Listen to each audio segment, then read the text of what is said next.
Okay, I believe it's 7 o'clock and I think we're all here. So if we could all rise for the pledge. Okay. I pledge allegiance. Pledge allegiance to the flag Of the United States of America and to the republic for which it And stands, one nation, under God, indivisible, with liberty and justice for all.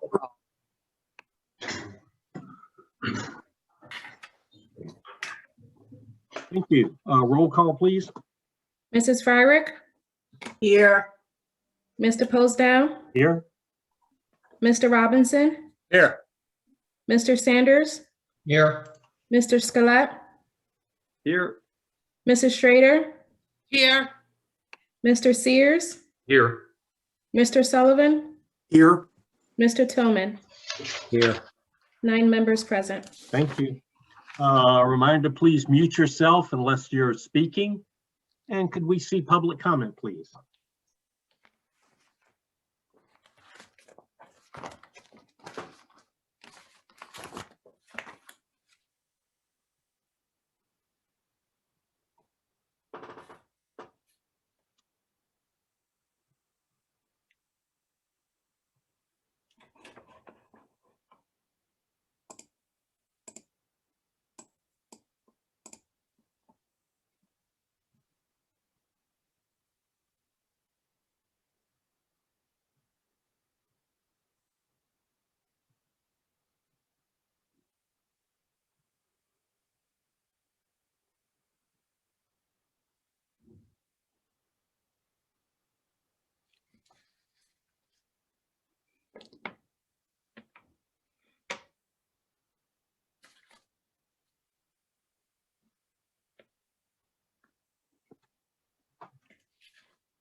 I'm going to need you to refresh, Wendy.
So has everybody had time to finish? Okay. I would like to thank the community for their comments.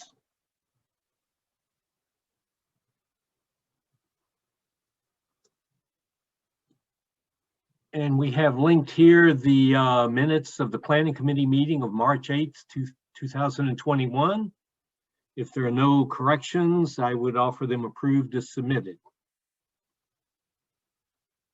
Hearing no corrections, I think they can be approved. Mr. Sears. Thank you, Mr. Posnow. To start with, the interest for December was $11,290, approximately, down from $29,000 as money gets moved from one account to the other. Again, we have a consent agenda. Would any board member like any of the items considered separately, or are there any questions on any of the items? If not, the chair moves approval of the below mentioned items. Do I have a second? Second. Thank you. Questions or comments? I think this can be a unanimous roll call vote. This will be considered a unanimous roll call vote unless I hear votes to the contrary. Hearing none, motion passes. Thank you. The board met in executive session in a virtual meeting format prior to this meeting as permitted by Section 707 of the Sunshine Act for the purpose of discussing matters of personnel. No official action was taken. Dr. Williams, Superintendent Report. Good evening, everyone. We're now 22 days into 4 days of in-person instruction for our K-5 students, and it's progressing nicely. Tonight, I'm recommending that we build upon that success and increase the number of days of instruction for all students. Vaccinations, regional information, and our local data have led to this recommendation. We believe that in-person learning is what is best for students, and I think we can do it safely. So the vaccine update, the Commonwealth has vaccinated 100,000 PA educators as of Friday in the first wave of a program administered via the 28 intermediate units in Pennsylvania. The second wave of the program has occurred this weekend. RIU, Lincoln Intermediate Unit 12, facilitated J&J vaccines in the first wave, and it is one of only 5 IUs in the state that administered the second wave. They did 6,000 vaccines in the first wave, and the second wave, another 1,079, so more than 7,000 vaccines in a little more than a week. I'd like to thank Executive Director, Dr. Jeffrey West, and his IU-12 staff for their dogged determination to make sure that the process ran smoothly. They faced numerous challenges, often with little to no reaction time, and made sure our educators were well served. So we all owe IU-12 a debt of gratitude for their efforts, truly outstanding. That leads to the instructional mode conversation. Our goal this year was to increase the number of in-person instructional days. Due to the success of the vaccination program and our K-5 return, I'm recommending 3 things tonight. The first one is a return to 4 days of instruction for grades 6 to 8, beginning on Monday, March 29th, 2021, and with Wednesdays remaining virtual days. Also recommending a return to 4 days of in-person instruction for grades 9 to 12, and that would be beginning on April 6th, 2021, with Wednesdays remaining virtual. Also, we'll be recommending a return to 5 days of in-person instruction for grades K to 5. That would be to begin on April 6th. I know that people will have mixed feelings about these recommendations. You saw that in the commentary tonight. Some feel like we should have done this a while ago, and others think we're moving too quickly. We should keep in mind that every decision we've made during this process had supporters and detractors. I've made all prior recommendations after careful thought and consideration, and this time is no different.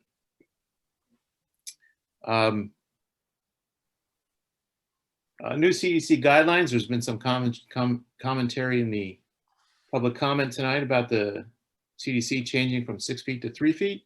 That is true. That recommendation happened after we published our recommendation for return to in-person instruction, so it coincides nicely with our recommendation. I'd also like to give you a little bit of information about PSSAs and Keystones.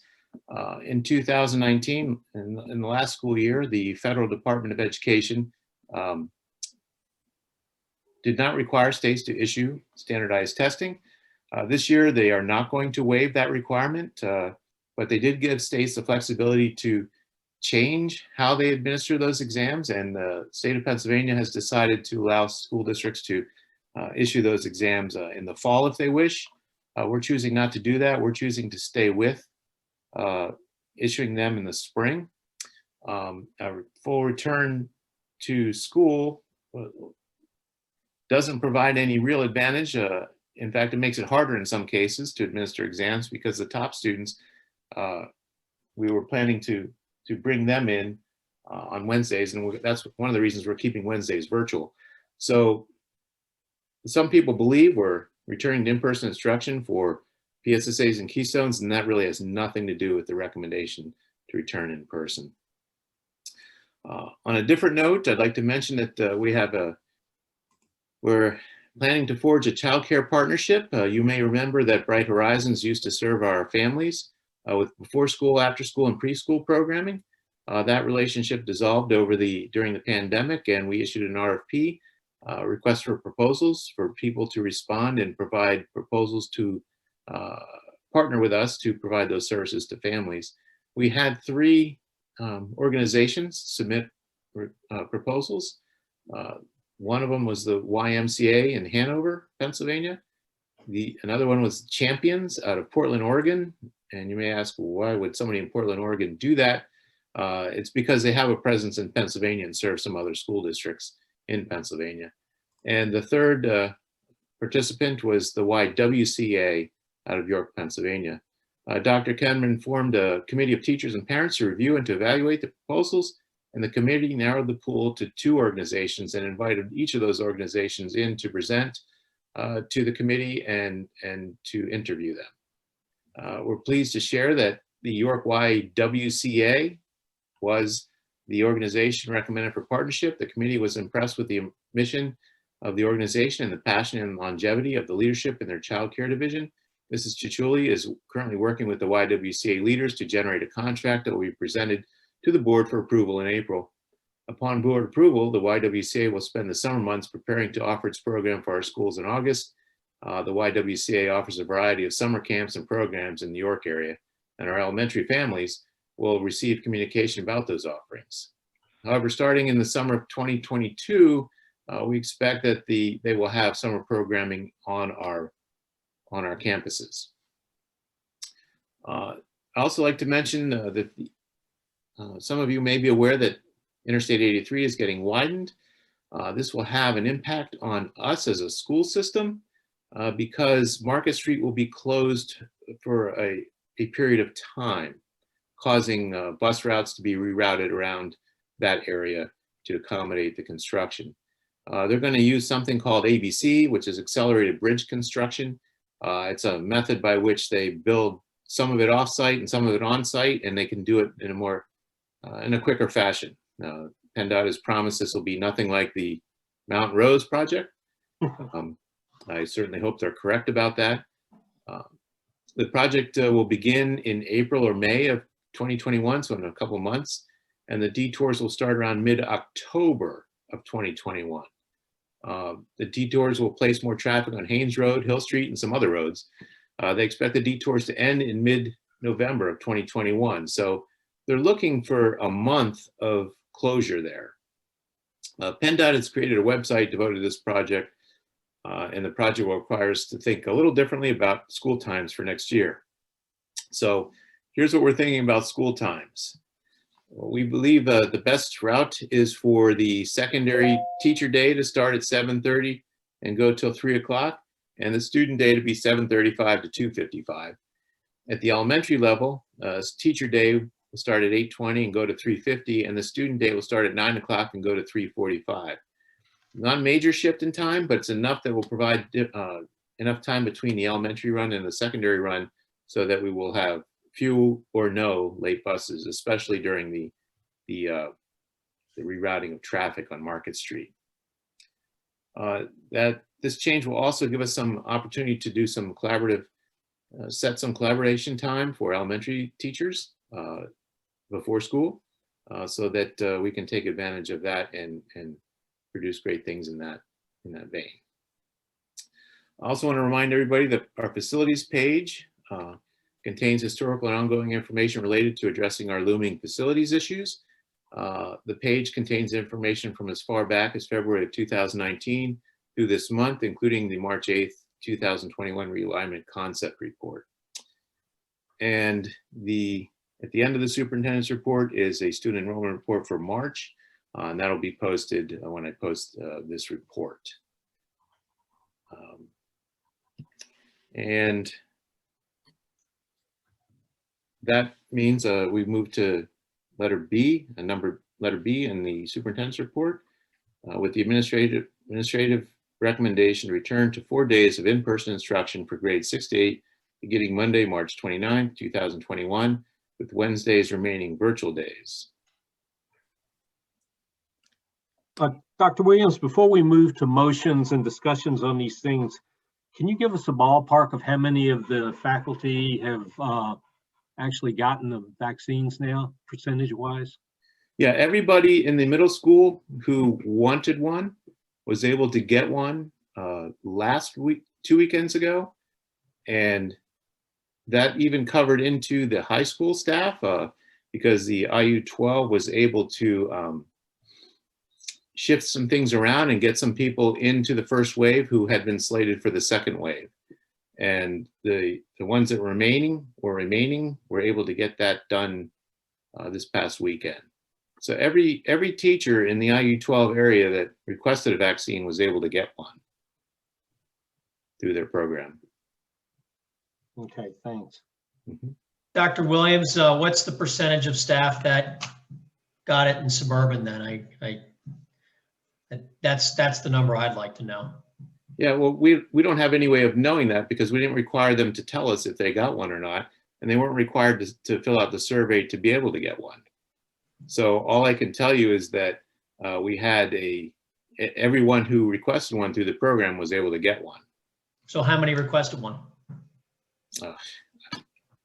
I don't have that information with me right now. All of them who requested one got one. Okay. I don't know what that number is. I can get that to you. Okay, that'd be good. Mhm.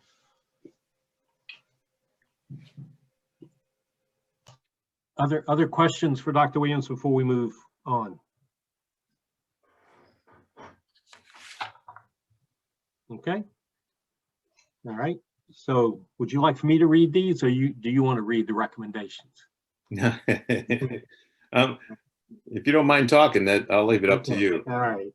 So the first one is the administration recommends a return to 4 days of in-person instruction for grades 6 through 8, beginning Monday, March 29th, 2021, with Wednesdays remaining virtual days. Is So there a motion? moved. Do we have a second? Second. Okay, I would open it up to questions or comments.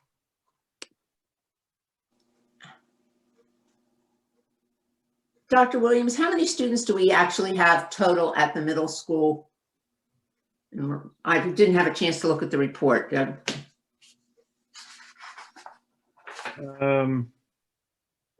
the top of my head, I'm going to say 24, but I mean, I can try to look it up quickly. That's all right. So that would mean we would be going 400 and some to 800 and some students. Is that correct?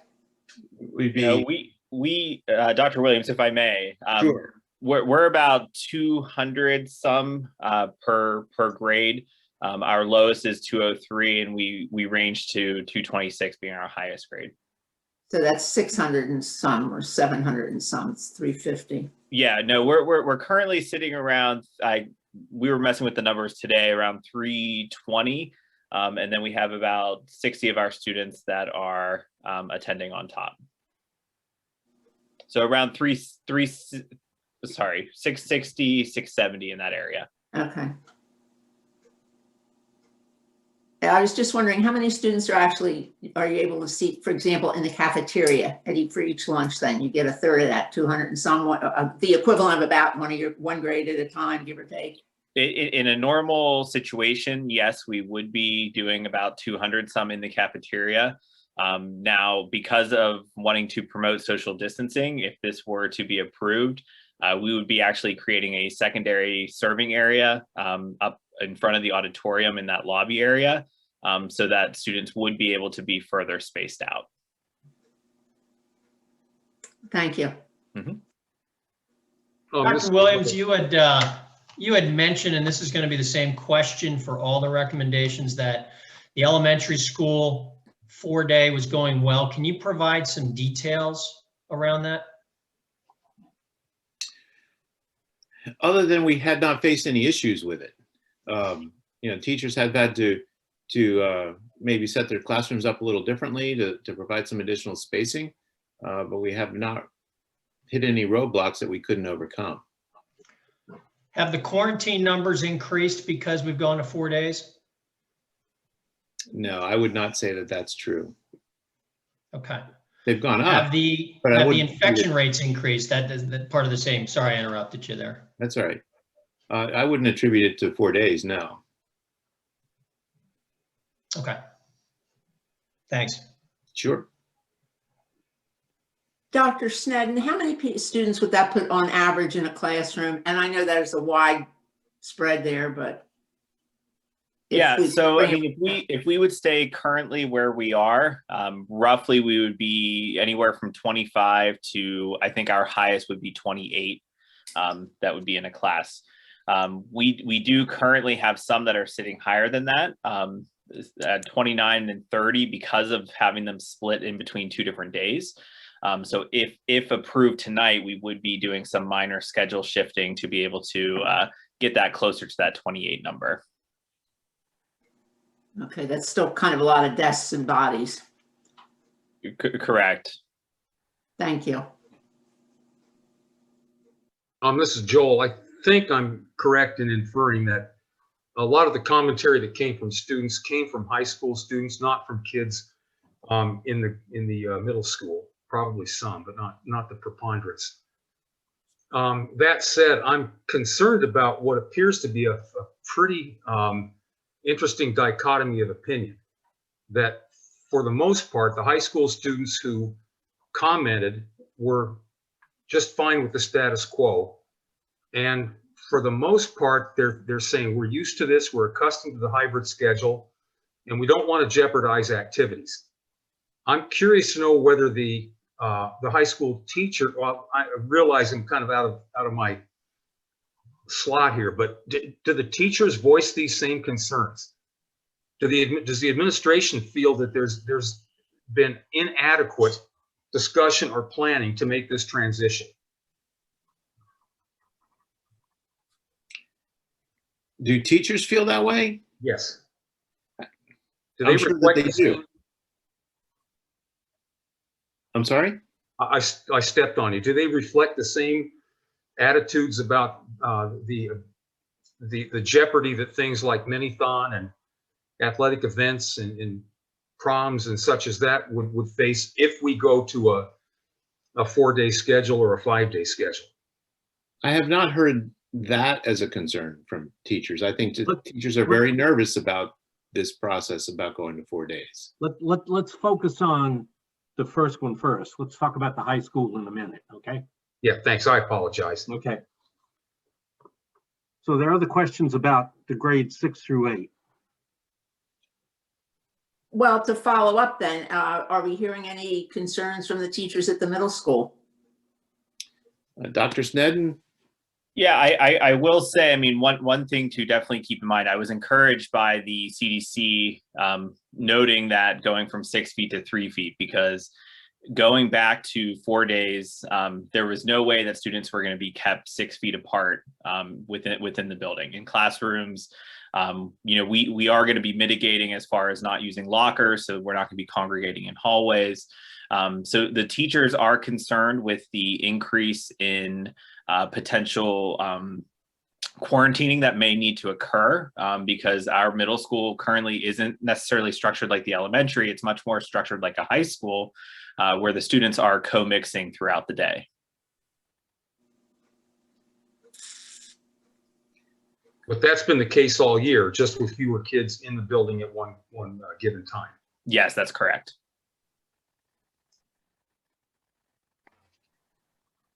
Yeah, and teachers are concerned. There's no doubt about that.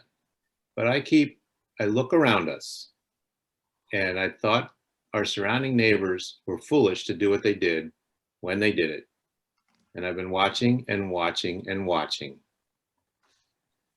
And well, I have to make recommendations based on the evidence I see before me, not on emotions, not on politics, not on anything other than information that I have access to. And that's why I'm making this recommendation.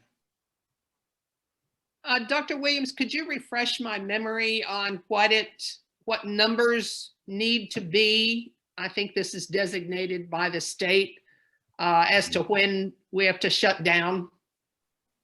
Yeah, the state provides a range. And off the top of my head, I think the range for our elementary building, because it's based on the number of students that are normally enrolled in the building. I think it's 3 to 5 at elementary and 4 to 7 at the high school, I believe. I believe those numbers. And that's diagnosed cases of COVID. Confirmed cases. Confirmed cases. That would count as being in the population. Because we sometimes have confirmed cases that are, say, for example, a top student. That wouldn't count in our total count to determine whether or not a building stays open or becomes closed. This is in a short period of time. What's that recommendation? It's 2 weeks, so it's a rolling 2-week. So, 15 days ago, if there were any that day, that drops off the count. Thank you. You're welcome. Well, I guess I'd like to share a few thoughts. First, I'm thankful for the range of thought on this within the school board itself, and I'm sure there'll be some more ideas coming forth. But I'm thankful that we're a school board that has a range of different experiences to reflect on this. And I'd also like to thank Dr. Williams for his thoughtful and deliberative approach these past months. I've especially appreciated that. And I'd also like to say something to all of the commentaries that have come in, especially all the students, but to the parents and the students, but especially I mean, I find it, in fact, very heartening that so many of you have written in and shared your thoughts. And I'd like to speak to the students for just a moment. There were so many of you that wrote in, and perhaps you're watching some of this, that here we are, 9 volunteer board members. And I want to go to the question of trust in government, that we have these different views. And yet, for those of you who follow these board meetings, we don't conclude that we have bad motives for our views, but we share and reflect. We come to consensus where we can, and where we have our differences, we just try to state them as clearly as we can. And we're all believers in this decision-making process. So I'd like to say that there's something to note here about the deliberative process that we engage in as a board. So with that said, I have 3 parts to my own thinking. My interpretation of the Pennsylvania guidelines, the evidence of substantial and rising cases in York County, and the prospect of increasing quarantines to the point of undercutting educational continuity and stability for our students. These 3 ideas lead me to support the continuation of what we currently have. So I think what we have now is the right balance for the moment. So I'll be voting against these measures. And these comments apply to all three motions. Thank you. Other thoughts? If I might step into the space of comity and goodwill created by my colleague, Dr. Scalette. The CDC 3-foot guidance is not unconditional. There are footnotes in that report, and the guidance does not apply in the upper grades when the health statistics are where ours are now, which is to say we are at the highest level of transmission that the Commonwealth tracks. We have over 180 cases per 100,000 people in the county over the last 7 days cumulatively. That puts us in the high category, actually almost by a factor of 2 by the CDC guidelines. Our county level of transmission is still substantial based upon the report that was just released today. It is only substantial because the Commonwealth of Pennsylvania, for whatever reason, does not have a high category. The only high on that spreadsheet is for Lehigh County. County cases and positivity are trending back up for March per the official Department of Health Statistics dashboard.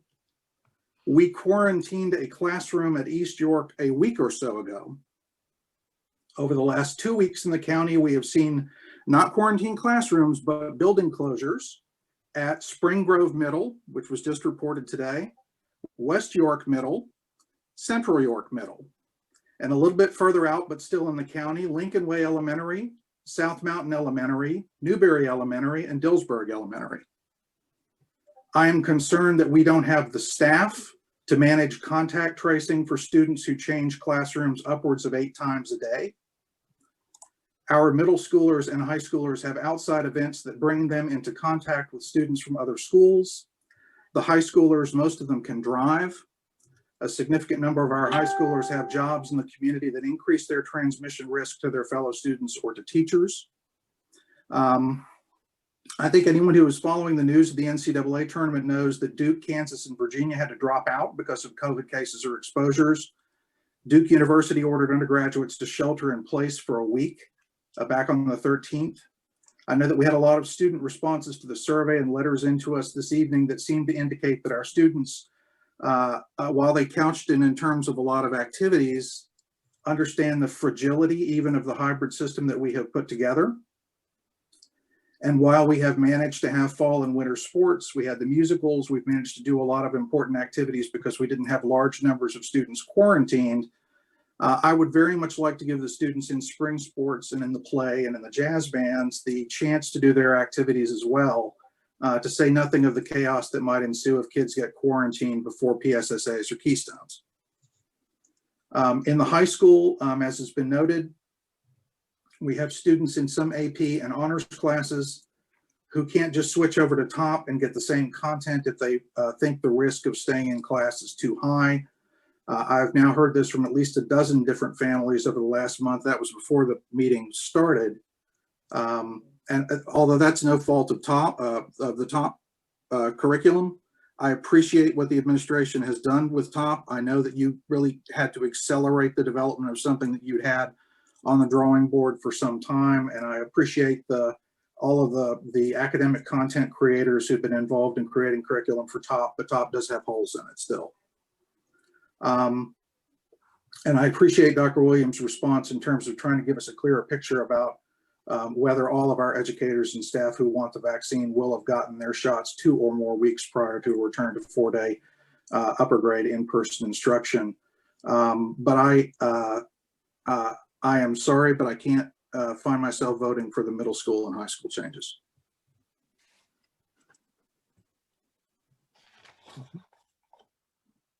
Anybody else?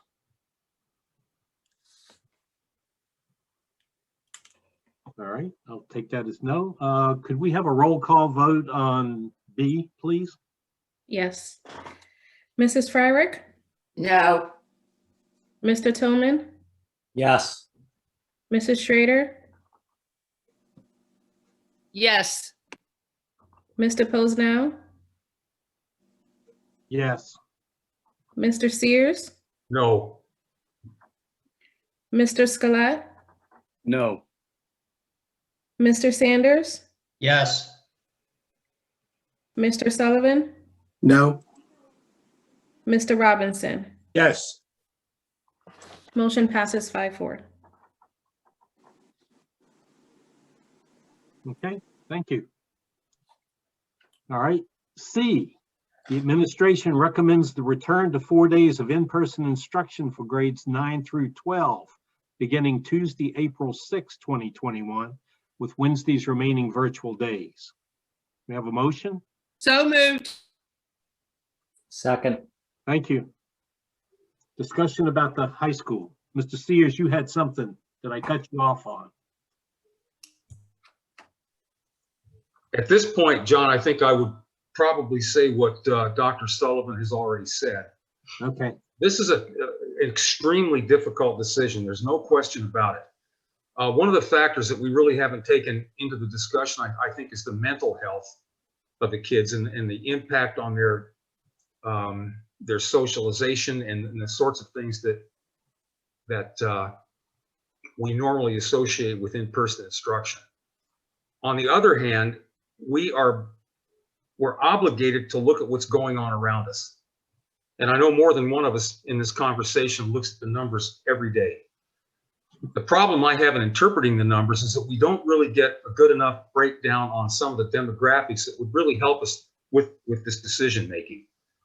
So given gross statistics and the upward trend, and it's a significant upward trend in cases and in case infection rates, I'm concerned that we are, in that sense, kind of flying blind. It's not the best environment, I guess, for making decisions that really require public health experts and who are more qualified to give us the granularity that we would really demand. We don't have that, and it's a tough call. One of the toughest I think we've had to make as a board. And I'm simply not ready to walk into that unknown of public health, especially given the fact that we have a stable system right now. It is not the best. I think it's the best under the circumstances. It's not the best in any dimension, but that's what life requires. It's trade-offs and compromise, and I think we've created an environment where the kids can succeed and that we possibly should do a little bit better in terms of finding and reaching out to those kids who claim they need more supports. But going to more face-to-face instruction at this point just doesn't wash for me. So thank you. Okay. Other comments about the high school? If I may, being a student at the high school, I think I know how the other students feel about this decision. And although you may not recognize the names on the public comment specifically, I can tell that these are high school students that are concerned about going back 4 days a week. Almost every single high schooler that I saw on the public comment tonight has said that they feel that it is not safe and will put the rest of their year at jeopardy, as well as more stress and anxiety to the rest of the school year to go back 4 days a week and to change our schedules again. All I'm asking is to please consider the students' thoughts in your vote and not just personal beliefs or stuff like that. We as students are what makes up York Suburban, and classrooms at the high school simply are just small and can barely even fit a class socially distanced now, let alone with everyone there. This goes for lunch as well. And like other people have said, simply with AP classes not being available through TOPS, students who are concerned about our own personal health cannot just transfer. And also it will affect, like other people said, spring sports, prom, graduation again. And last year, they were completely canceled for the seniors or very limited to what could happen. These seniors this year have already lost so much, and I feel that it's just unfair to cut it short again. Like other people said again, currently Central's middle school is closed due to high COVID cases and the other schools that were listed as well. And it shows that in-person learning 5 days a week doesn't always work. I also showed a survey last meeting that had almost 70% of high school students saying that they wanted to continue the hybrid learning and not transitioned into 4 days because most of the concerns were, again, we are comfortable with what we are doing now, and we don't want to risk losing anything or possibly being quarantined for the rest of the year. Again, all I ask is to please listen to the students on this vote. Thank you. Okay, thank you, Ms. Bowen. Other? John, I have a question. I wonder if we have any word from the high school in terms of any like lunch plans that might be changed. We heard from the middle school that they were looking at an alternate serving area. Is there anything like that in the works at the high school? I can speak to I that don't think, briefly. Or I'm sorry. Dr. okay. Ellis.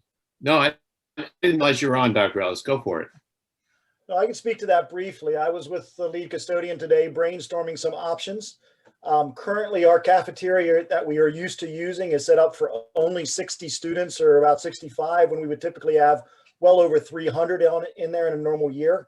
So we're using satellite rooms, including the music rooms and where the band and orchestra perform right now, just for the typical blended group of students.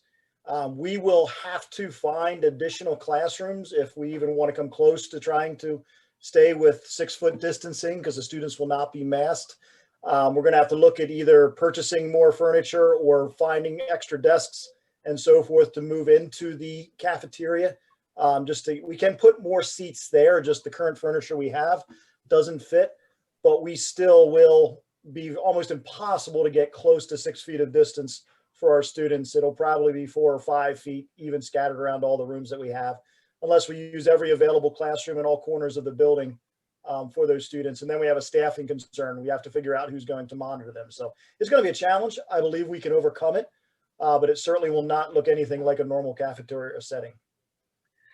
Now, I'm sure you read the student comments and have heard this wandering the halls and in your building, Dr. Ellis, but perhaps self-serving, a number of juniors have suggested that they might be able to have open lunch. I'm curious if that is an option or if that is, something that we would consider or not. I would certainly be receptive to that, and that's a suggestion that I would make. With that said, we have already solicited legal guidance to put together our current senior lunch piece. So I think we would need to go through that process and ensuring we have explicit parent permission to allow students to leave and come back.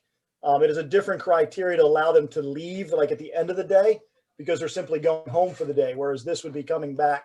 So that would be something would very much be interested in trying to pursue.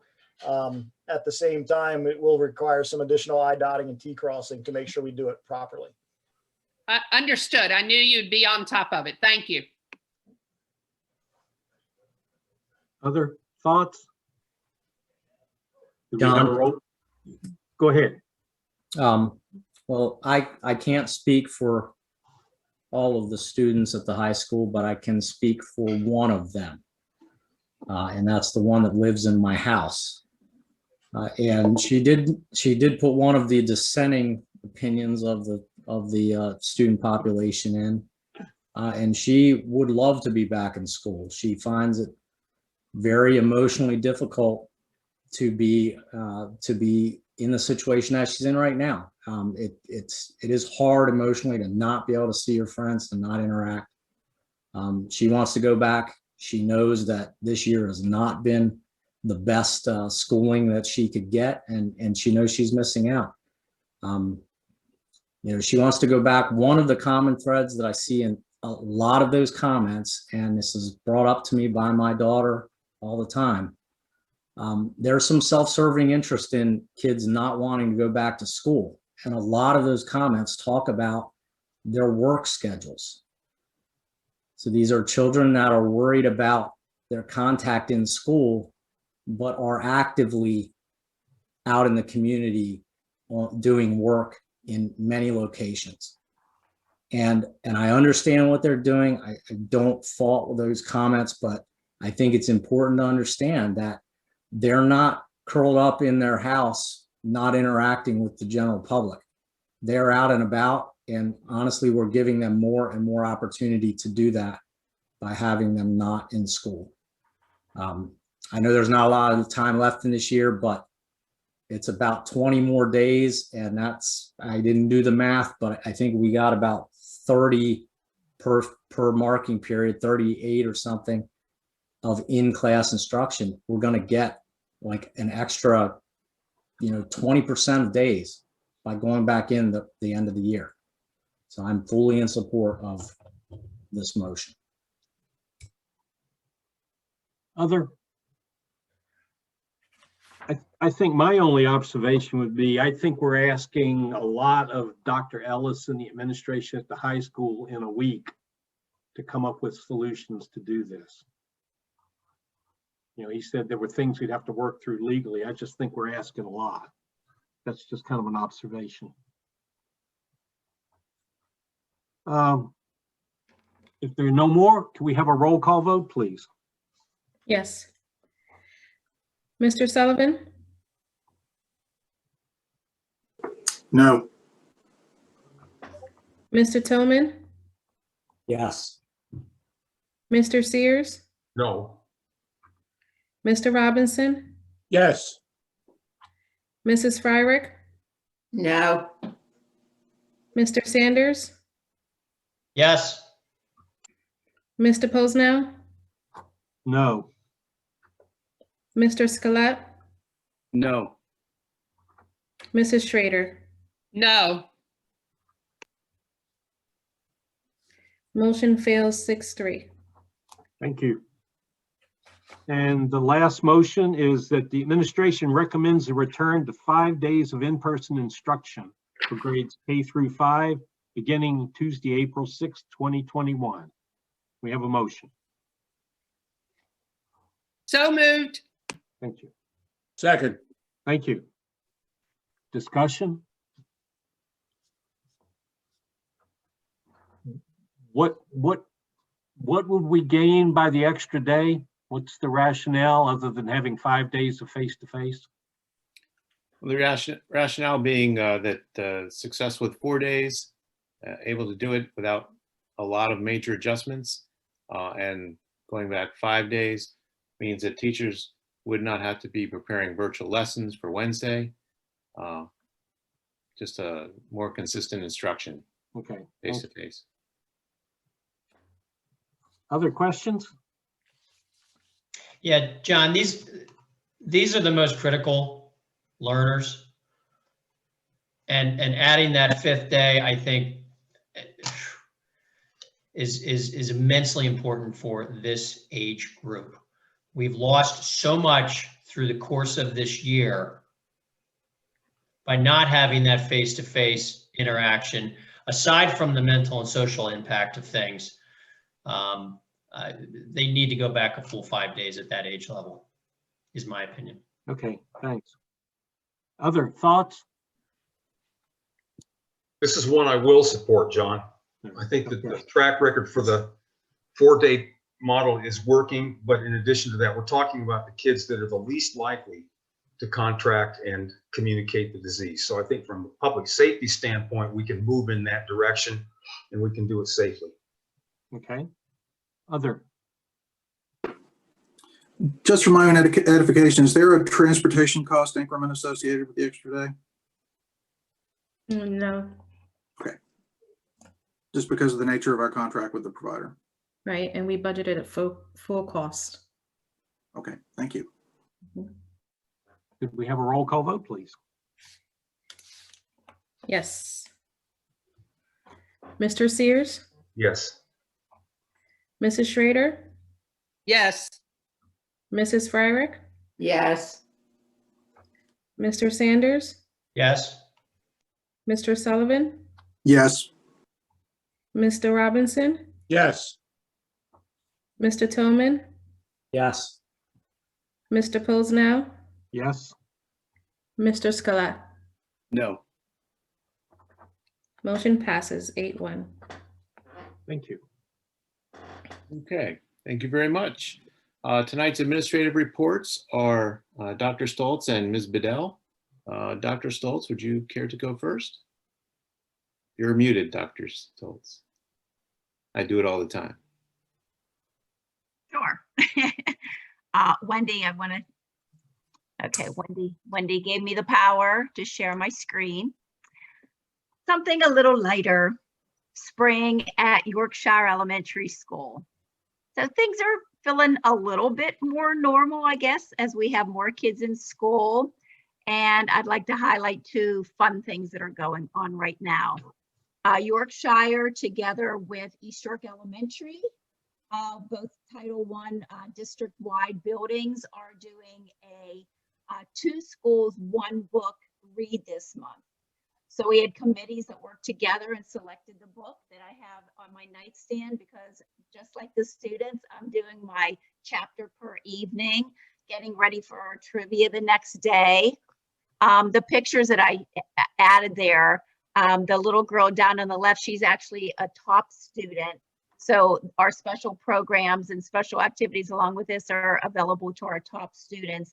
And then the other picture, and I did get permission from parents, this really captures what this is all about. These are siblings at home doing their reading, the older student reading to the younger student. So I want to give credit where credit is due. Julie Stover, reading specialist at East York Elementary, created the website for our 2 schools, 1 book read, chapters and special activities throughout the month. We're getting to the end of having this mystery solved. And another fun thing is throughout the month, I should say, we have, because this is a chapter book and our little ones can't read, we have various staff members from each of our schools reading the chapters.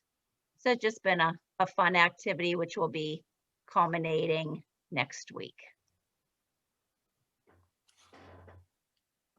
The other exciting piece of news is a piece of community engagement. This was actually started last year, about this time last year. Lieutenant Brian Wilbur from Springettsbury Township Police came to talk to me about something that he wanted to get started, and it is with how they cycle through their police vehicles. So we are the first school that will be picked, that was picked, and we agreed to it. And what you're seeing there is Miss Hall, our teacher.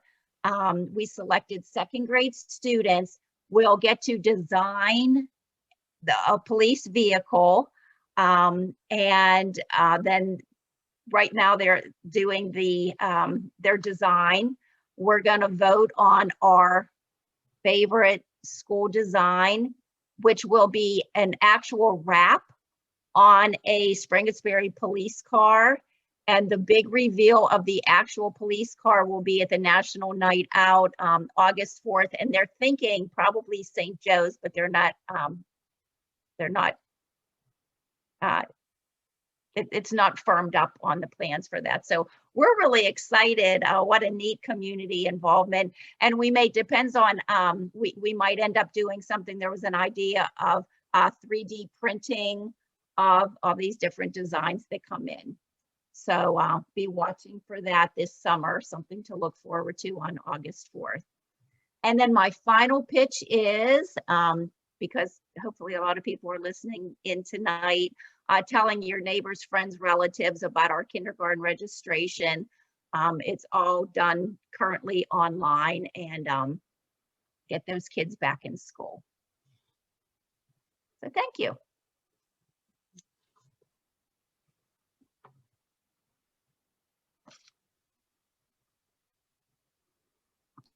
Thank you, Dr. Stoltz. Any questions for Dr. Stoltz? Okay, and I'm pretty sure I saw Ms. Bedell. Yes, there she is. Ms. Bedell from middle school. Hi, thank you. Just share my screen here.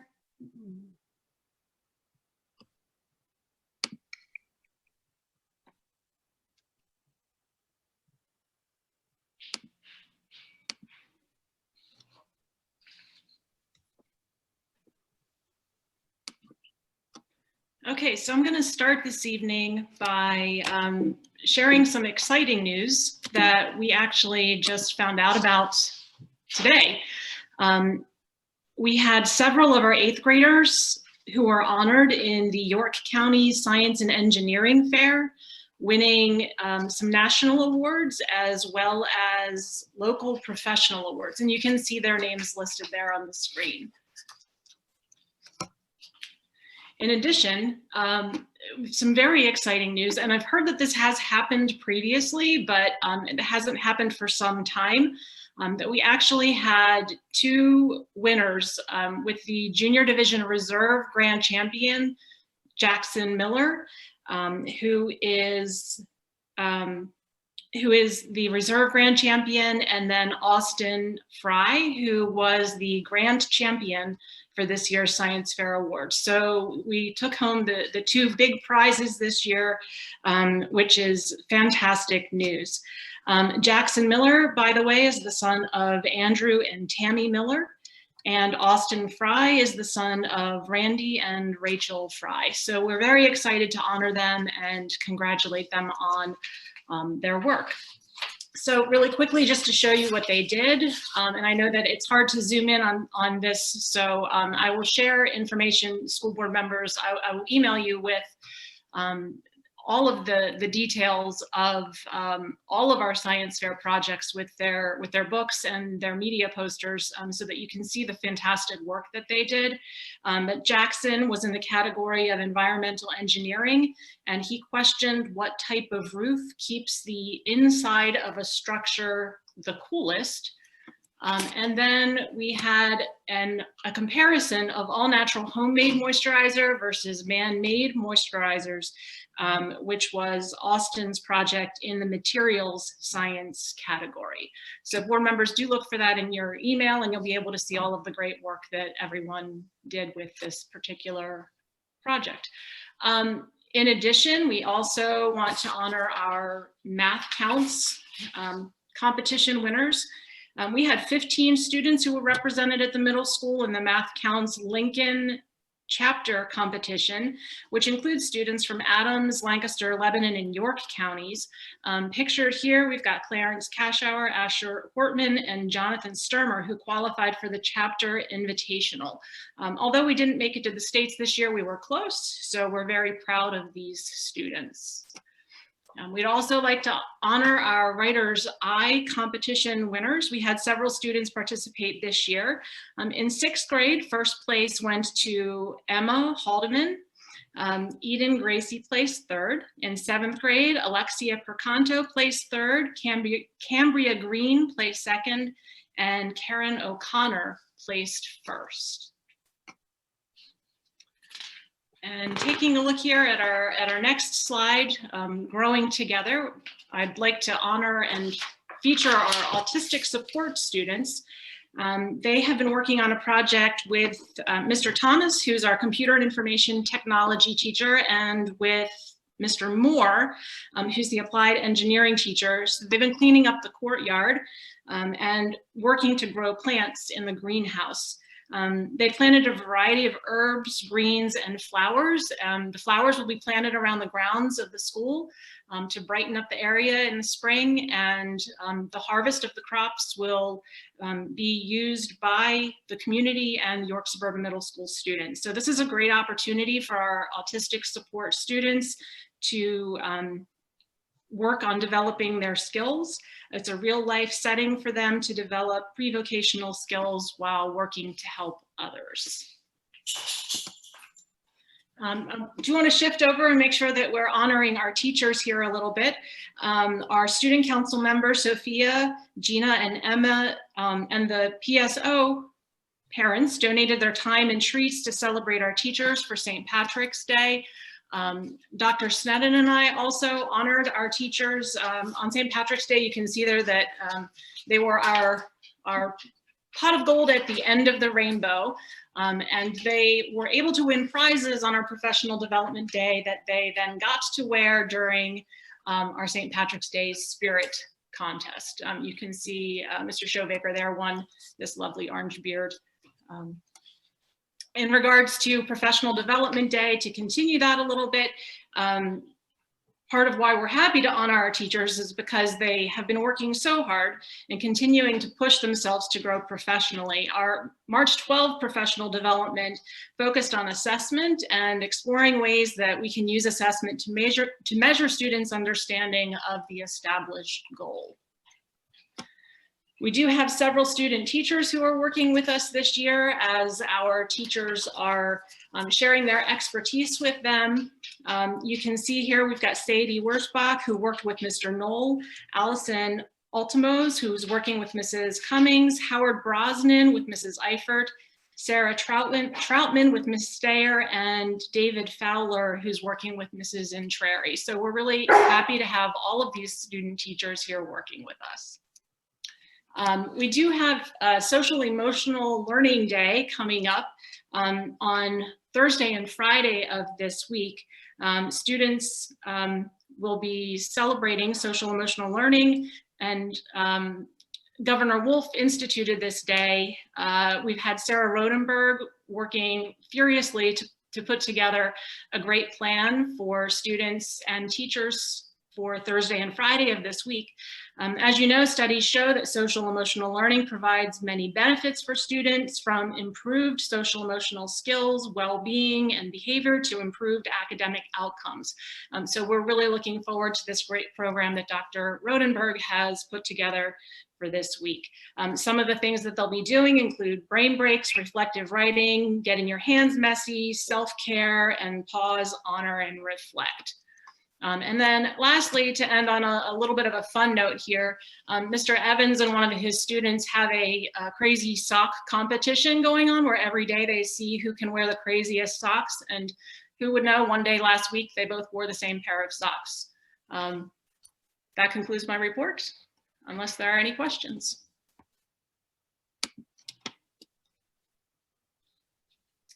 Okay. Thank you, Ms. Bedell. Thank you very much. Thank you, Dr. Stoltz. And I'll conclude the superintendent's report with the number that Mr. Sanders had asked for, the number of vaccines administered to not just staff, our staff, but also cafeteria staff and bus drivers. Total number was 244 in the 2 waves. Now, we have plenty of other employees who've got vaccinated in other ways. But this is just our program here that was run through the IU-12. And that concludes the superintendent's report. Okay, thank you. Ms. Chichuli. Good evening. just wait a few minutes while the agenda comes back up. Okay, the first item I have for board consideration is the consent agenda. You have before you the business office report, which includes items 1 through 3. Would any board member like any of these items considered separately, or are there any questions on any of the items? If not, I would ask that a motion be made to approve the below mentioned items. So moved. Second. Thank you. Questions or comments? I think this can be a unanimous roll call vote. Okay, this will be considered a unanimous roll call vote unless I hear votes to the contrary. Hearing none, motion passes. Item B is for board approval on the contract with E+ Technologies in the amount of $14,814 to purchase network equipment. This purchase is eligible for E-rate Category 2 funding with a revenue of $8,888.47 that will be realized in 21-22 budget. This is yielding a net cost of the project at $5,925. So moved. Second. Thank you. Questions or comments? Mr. Chuli, will this be eligible for the federal grants from the COVID relief? I'm not sure if we can double dip since it's already part of Oh, another okay. type of funding, but I can certainly check. Okay, thank you. Mhm. Other questions? I think this can be a unanimous roll call vote. This will be considered a unanimous roll call vote unless I hear votes to the contrary. Hearing none, motion passes. Item C is an annual agreement with WellSpan Family Medicine in Plymouth Road Medical Group. And this is to provide student physicals. There is no increase in the contract amount or the daily rate. And we're asking for approval for tonight. So moved. Second. Thank you. Questions or comments? Can we have some sense of how much this is used? I'm just curious, like how many physicals do we know roughly how busy they are with our physicals? We have an average of 60 to 65 students using the service on a yearly basis. Good to know. Thank you. This can be a unanimous roll call vote. This will be considered a unanimous roll call vote unless I hear votes to the contrary. Hearing none, motion passes. Item D, on March 8th, the board received from Crabtree, Rubaugh and Associates the door project de-scope options. So before you, you have 4 options that we'll be voting for one only. Option 1 is to proceed with the approved project that was approved on February 22nd, which totals an estimate of $574,365, and this project will be funded out of the Capital Projects Fund. The second option is for the project to be de-scoped to eliminate some doors out of the East York Elementary building. And you saw those doors at the March 8th meeting.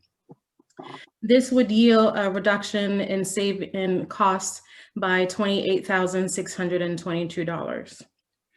Option 3 is to de-scope the project, but this time it's to exclude Indian Rock Elementary and Middle School, resulting in a savings of $139,923.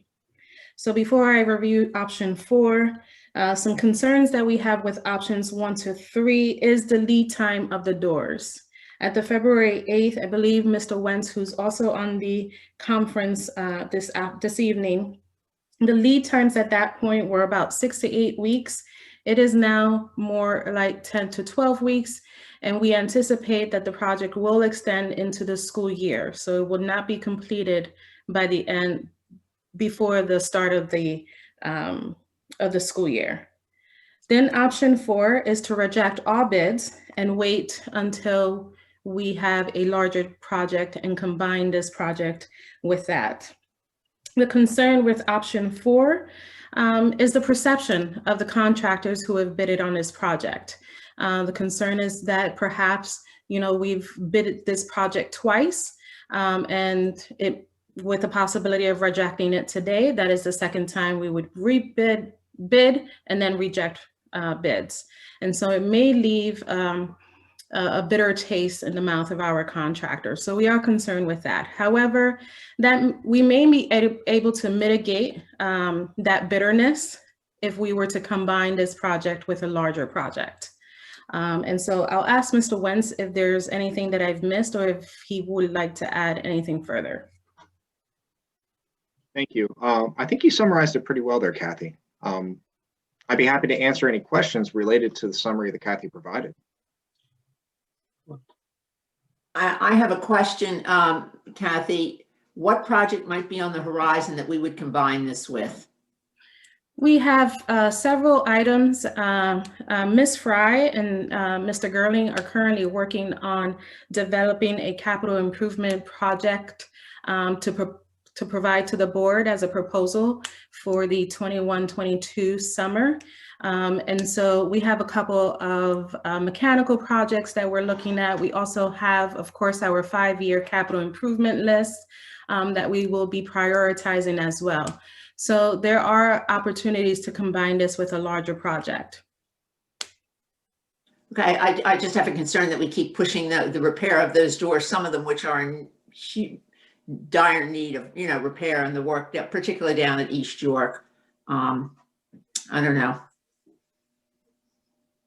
Right. Mr. Chuli, to kind of simplify this, if it's all right with you, I'm going to do them backwards.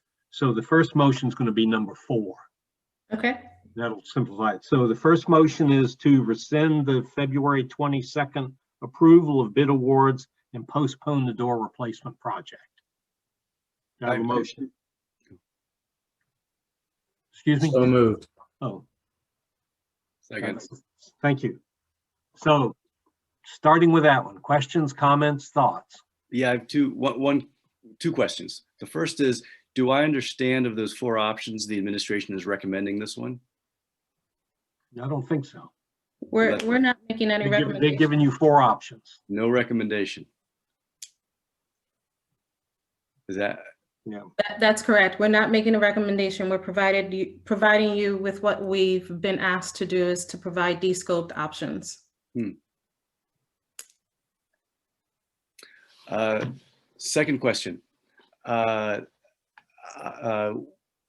If this 4th option, the one we're voting on now, passes, then is there a plan for any emergency work, patchwork? Will there be anything done to the doors at all between now and when the doors finally get replaced? We currently address, and I know Mr. Gerling, we currently address doors as they arise, and those concerns are addressed. Mr. Gerling, would you like to add anything further to address Mr. Skelet's question? Yes, what I would say is our exterior doors, especially at Indian Rock and East York, are in poor condition, and frankly, I'm not sure they will last. Now, we can replace those doors on a one-to-one basis if we need to do that and when we need to do that, but it's the exterior doors that I'm really concerned about, that are in very poor condition and do also present a security issue to the buildings too. I don't know if that helps you or not, but. Thank you, Barry. Other questions, comments? The comment was made, I believe, that the arrival of the doors the turnaround time is greater now out to potentially this work would be done during the school year. I'm just wondering what kind of problems that might cause, if that's a huge concern, if somebody could just speak to that. I can speak to some of that. This is similar to what was experienced at the high school. A similar situation happened there where the lead time on the doors, by the time they were ordered, extended beyond the contract fulfillment. So high school had to operate with the doors, some frames in place. Now, in this case, the frames aren't a problem, but really it was the doors weren't being able to be hung in the frames for classes to isolate from one another. Now, in a year like this, where we're leaving the doors open, that's probably not as big of a concern. But ideally, next year, you'd like the teachers to be able to have that privacy, shut the doors, and have that concentrated in-person learning. So that's going to be the drawback. Now, with it showing up 10 to 12 weeks, that's going to put it smack dab in the middle of August, so right at the beginning of the school year. So there will have to be some jockeying around as far as when the work can be performed, or paying extra for a change order to have that done in evenings or weekends, because it wasn't bid as evening or weekend work. So it would have to be a decision of when that work could be executed. Other questions? Could we have a roll call vote on this, please? Yes. Mr. Scalette? Yes, and could you review what the yes means and what the no means? The yes means to rescind the approval to do this project.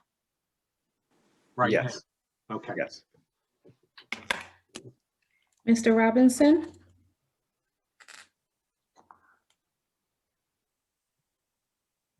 Did you get that? Yes.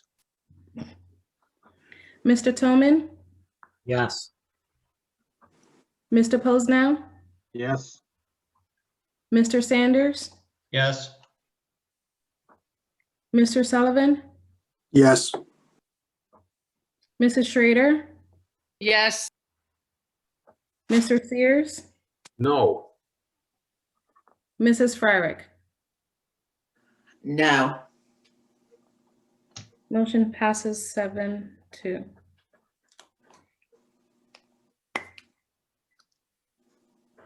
So now we don't need 1, 2, and 3, correct? Correct. Okay. Okay, moving on to the informational section. The first item is the food service report. The monthly dining report from Winston's is attached for your review. And I'm going to share my screen. Mrs. Chicholi, there's a letter E, I think maybe that we missed. Oh, I'm sorry. Thank you so much. Letter E. Letter E is the contract with Allegheny County, who is the operator of the PA Educator Net, .net. And this contract is effective March 18, 2021 through June 30th of 2021 for a total fee of $3,365. This service we use as our recruiting efforts to find qualified teachers and expand our search. Okay, do we have a motion? So moved. I'm sorry, I didn't get that. Joel, so moved. Is that Ms. Schrader? Second. Second, thank you. Questions or comments? So am I seeing this right? This is $3,300 for 3 months? No, I apologize. This, we prorated for 3 months and then added a year. So it actually goes through June of 22. It does. Let me just double check that.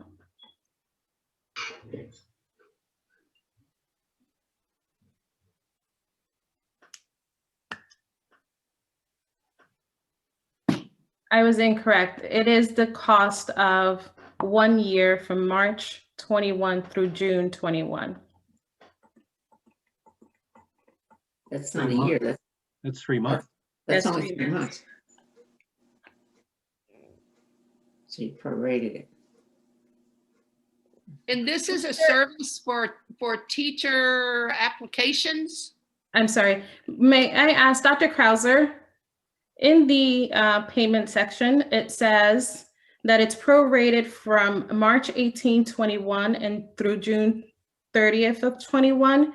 But then in the following sentence, it says, after that, the fee will be $2,375 per school year.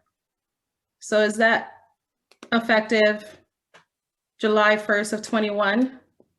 Correct. That's my understanding. Okay, so it's And you were- $990 for 3 months, and then following that, it's $2375.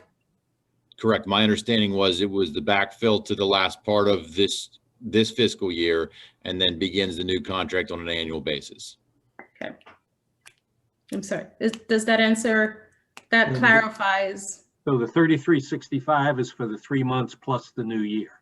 Correct. Okay, so it is 15 months. Yeah, I was just inquiring about what service they provide at paeducator.net. If you could just fill us in on that. I would be happy to comment on that. For us, it provides an avenue for both publication, advertisement for positions that we're seeking. It allows access to available positions as well as the positions that we're advertising through our human resources offices. And they're also growing their resource list that we can access upon availability to that site for a membership. Thank you. Mm-hmm. Other questions? I think this can be a unanimous roll call vote. Okay. This will be considered a unanimous vote call vote unless I hear votes to the contrary. Hearing none, motion passes. Now I can do informational.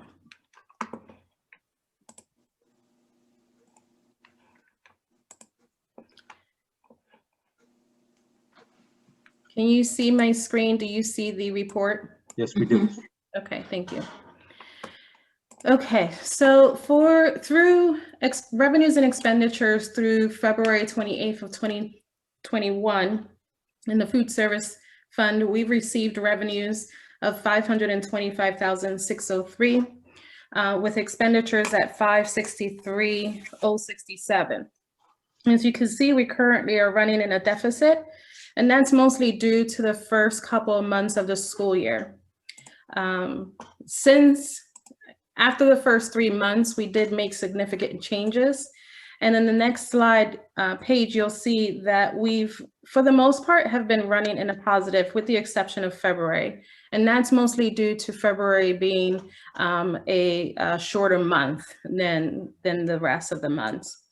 The third page is a full activity. You see the participation levels between breakfast and lunch and eligibility in comparison to last year.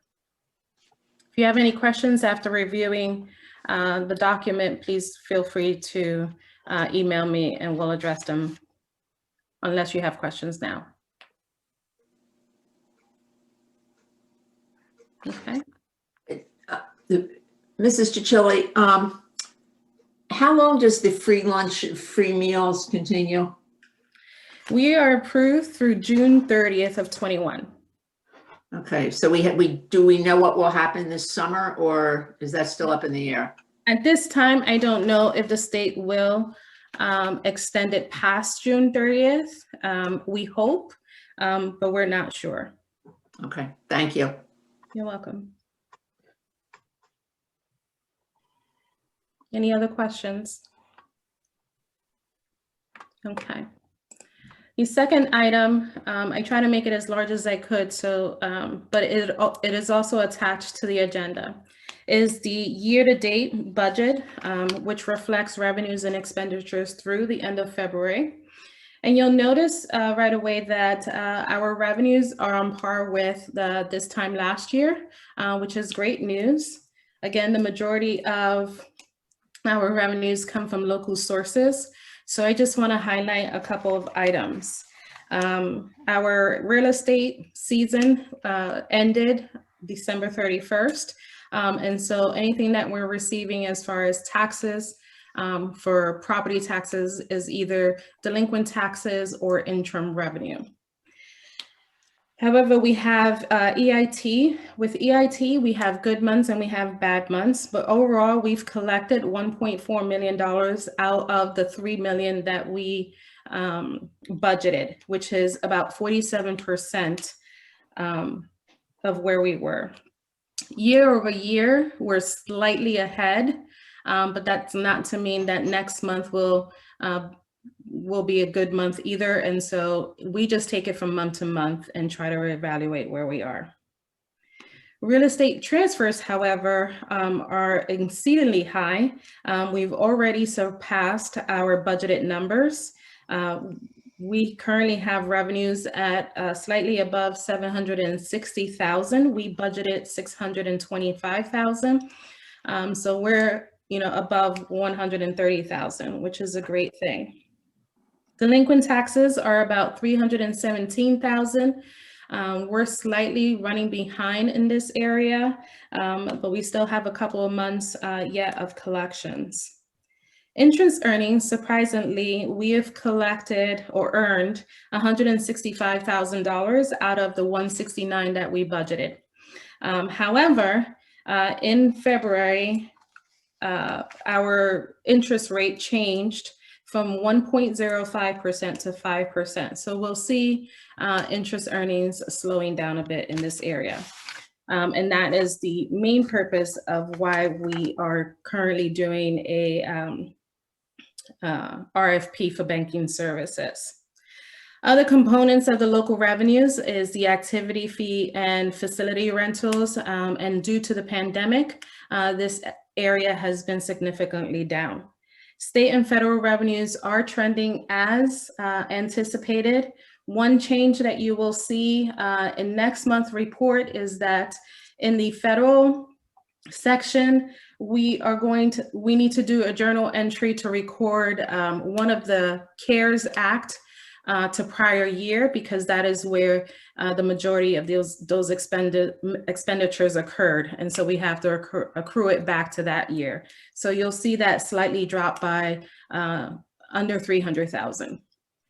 But overall, our title programs are coming in just as expected.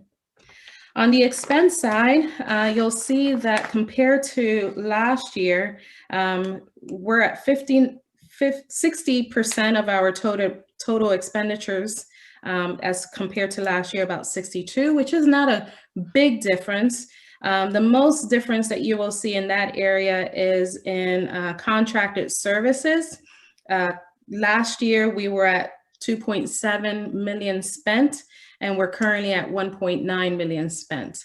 And that's due to a variety of reasons. In that section, we have the Lincoln Intermediate Unit expenses, we have speakers, we have substitutes, we have conferences, and those all have seen a decrease in expenses due to the pandemic.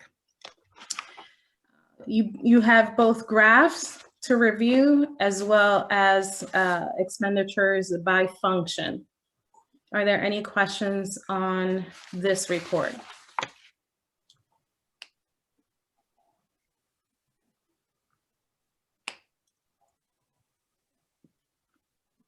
Okay. The next item is the presentation for the budget. Are you able to see that? Yep. Okay. I'm just going to hide your faces and all right. So this is another budget update, as we have put on our calendar that each voting meeting, we have a major budget presentation. However, on the planning sessions, we have been giving small updates as to where we are with the budget. And so tonight's agenda will be focusing on two major areas. The first one is local tax revenue discussion, and then a review on fund balance.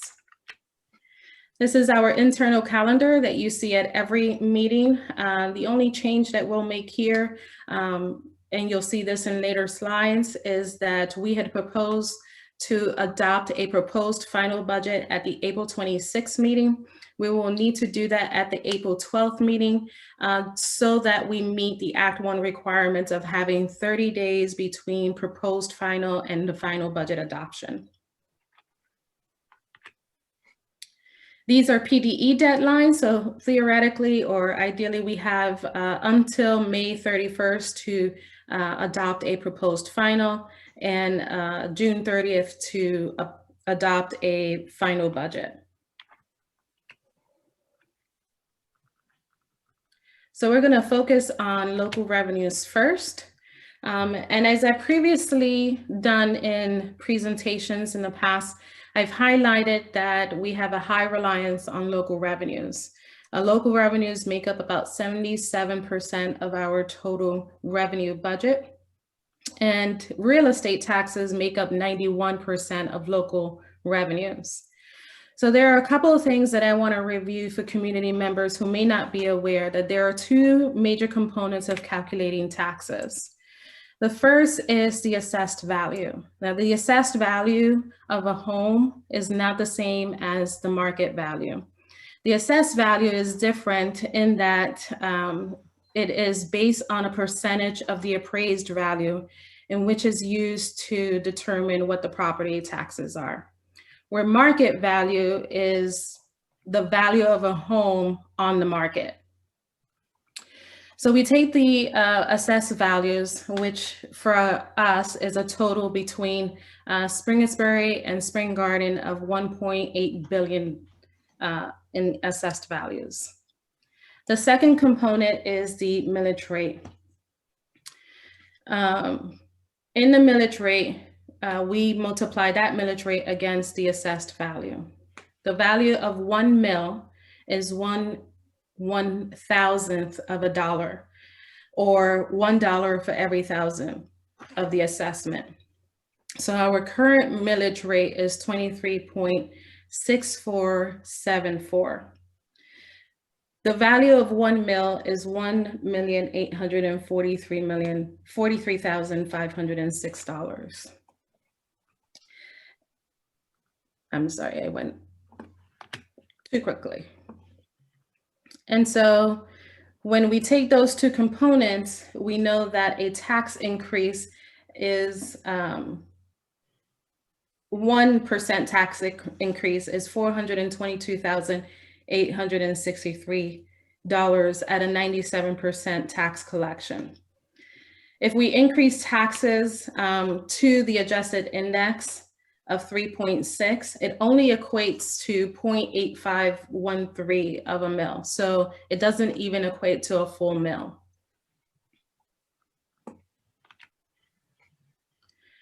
So I wanted to share, and we've shared this slide before, and this is just a history of the taxes at York Suburban from 2011 to the current school year. And you can see that there are several columns: the Act 1 base index, the adjusted Act 1 index, what we increased taxes by, and then what that millage increase was. And you'll see that in 2010-11, we increased taxes above the index at 3.4%. And the lowest amount that we've increased taxes is 1% in 1920 and 2021. I also want to focus your eyes at the 2021 school year and the 21-22 school years. And in those 2 years, you'll notice that the Act 1 index, the base index, and the adjusted Act 1 index are different. And that is because in 2021, York Suburban became qualified for an adjusted Act 1 index. And the reason for that is because there is a multiplier. It's called the market value personal income aid ratio. And if our aid ratio is above 0.4, and the calculation is so, we are able to increase taxes above that index. So in this slide, I wanted to show how the market value personal income ratio has changed over the last years. And you can see that in 17-18, it's not aligned well in this graph, but 17-18 was when we started to change and our market value personal income aid ratio was greater than 0.4. But it wasn't until 2021 that we were qualified for the adjusted index. So what does this mean?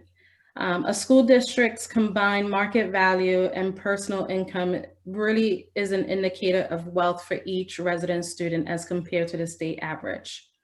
So the lower the MVPI aid ratio, the less dependent the school is on state funding. So basically, our dependence on state funding is increasing. The assessed values in the millage history is a new graph that I wanted to show. And I wanted to show this for a couple of reasons, because I wanted to show how the assessed values have changed over the years. And you can see that they fluctuate. It hasn't been until the last 3 years that we've been steady around the 1.8 million. But there are years that it decreases and there are years that it increases.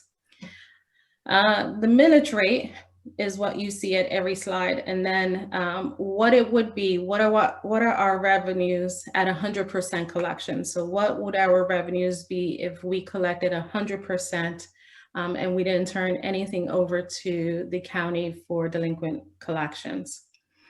The next column is the amount collected plus property tax relief. So the discounted amount, we get a portion of that back from the state, and that's included in the amount that's collected. And the last column just shows us what we've done from how we've performed from 10/11 to 2021. And there were two things that I noticed in putting this slide together. Was one, our collection rate has been steady between 96 and 97 after the 10/11 school year. And then the second thing that I noticed that in 10/11, when we increased taxes above the index at 3.4%, our collection rate was only 93%.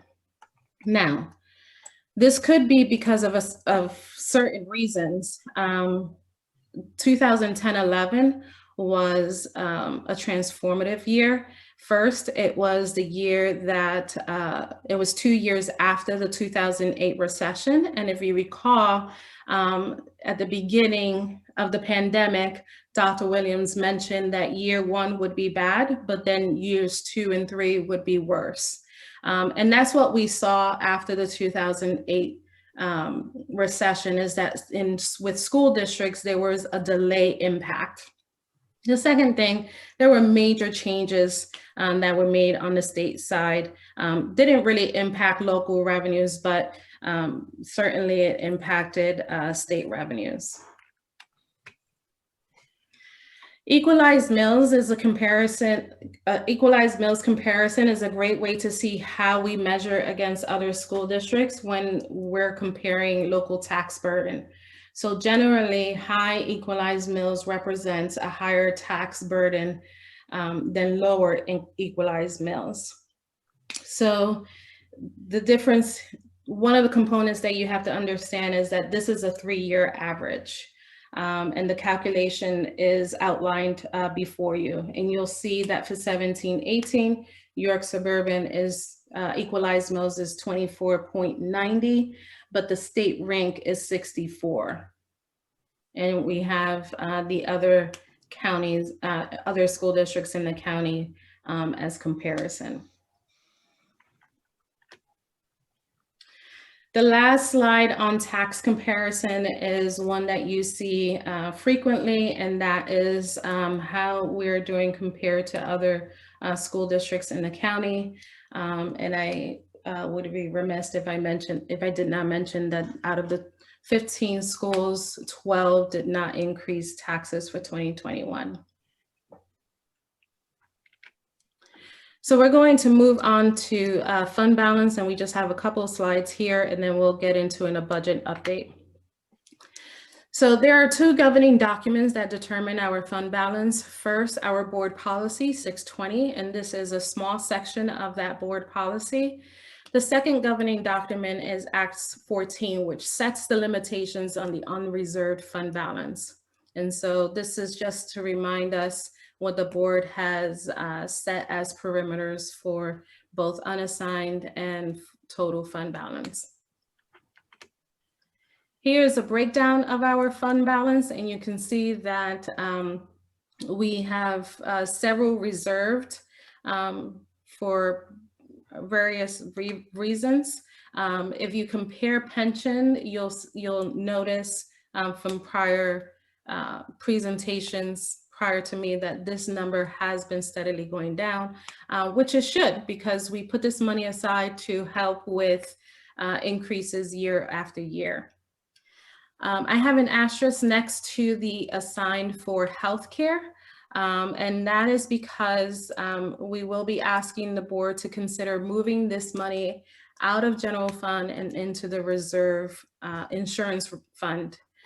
We've previously mentioned that the purpose of this reserve was to reduce the impact on the budget when the district is experiencing tough claim years. And for those who were able to attend the personnel committee meeting, AIA Alara did do a presentation. In their presentation, they mentioned that our cost for 2021 is expected to increase by 12%. However, we made no changes to the premium costs, to the benefit costs. And the reason why we did that was because we do have a fund balance for that. And we're hoping that while we did see a high claim year last year, we are seeing trends of that decreasing. And so we're hopeful that, that 12%, we don't realize that. But at the same time, we want to make sure that we are preparing and planning in case it does. And so that reserve is set aside for strictly that purpose. So I wanted to provide a couple of facts on fund balance, and this is this last slide on fund balance. Many may consider fund balance as just a rainy day fund. However, it's much, much more than that. A district's fund balance is a key financial health indicator for the district. It's a critical component for investors and for future borrowing. Moody's investors suggest that 5 to 10% of unreserved fund balance is appropriate. But we know that Act 14 and PDE restricts that. They put a cap on that at 8%. So our total fund balance, unassigned fund balance, is at 8% of our current year's total expenditure. The total fund balance, committed, assigned, and unassigned, is currently sitting at 22% of our current year's total expenditure budget, but that includes the 2.4. Removing the 2.4 drops us down to 18%, which is still a good number. However, the GFOA, the Government Finance Officers Association, recommends that a minimum of unreserved fund balance is no less than 2 months of regular operating expenditures. And York Suburban's 2 months average of operating expenditures is 11.5 million. So I'll just go back to the previous slide. Total fund balance is at 13.4. Without the 2.4, we would be at a little over $10 million. And so I'll pause there to see if there are any questions before moving on.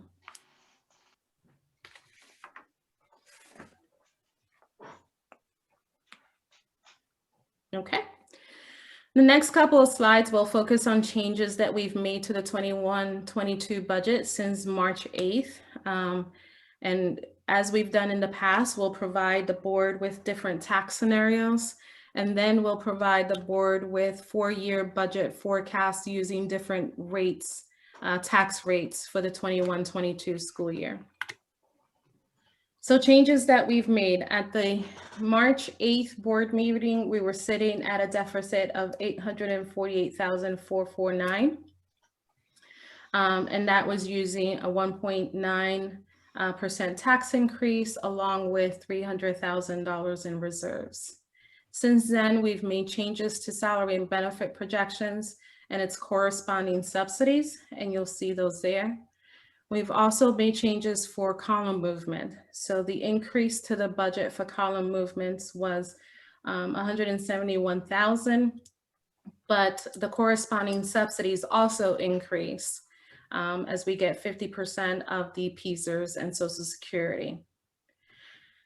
We are reducing our LIU services, and this is strictly for speech and language pathologists. Currently, we have several speech and language pathologists, none that are full-time to us, but service our students. And we found that moving this service to another contracted service provider saves us $126,000. And so we're just changing who the service provider is. In working with Ms. Campbell, she recommended that we move to Sunbelt and speaks highly of their services and the quality of their speech and language pathologists. And so we felt that that was a good move. We included the E-rate revenue. We had some federal revenue adjustments that we've included here. We had small changes to the budget, and this may change as we continue to work on this deficit. Our assessed values update came in for March, which increased our assessed values by 5.9 million, which generated an extra $193,000. We also increased access revenue. We do currently have access revenue available to us. And since we made no changes to LIU services as far as classrooms is concerned, we budgeted the actual 2021 revenue amount. And so those changes leaves us at a revenue of $63,068,154 and expenditures at $63,295,723 with a total deficit of $227,569. So as we move forward with budget forecast, this is the same assumptions that you saw at the last budget presentation with one exception. We did make changes to healthcare. We assumed an 8% annual increase in healthcare.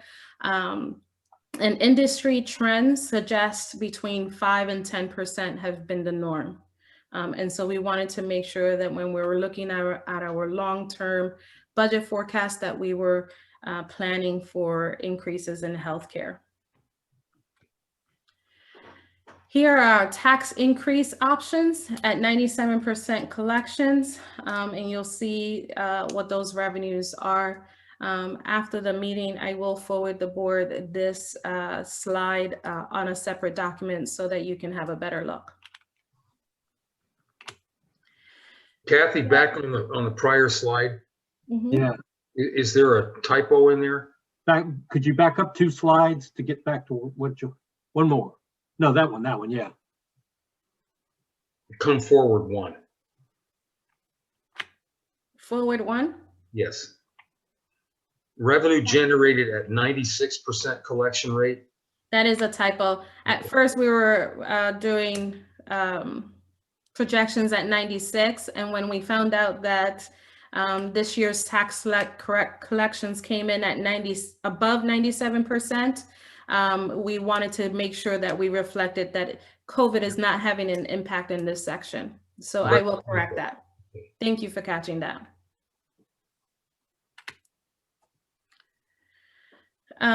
So this is a budget forecast with a 1.9% increase with our current deficit. And you'll notice right away that in the 22 year that the amount is 527,000.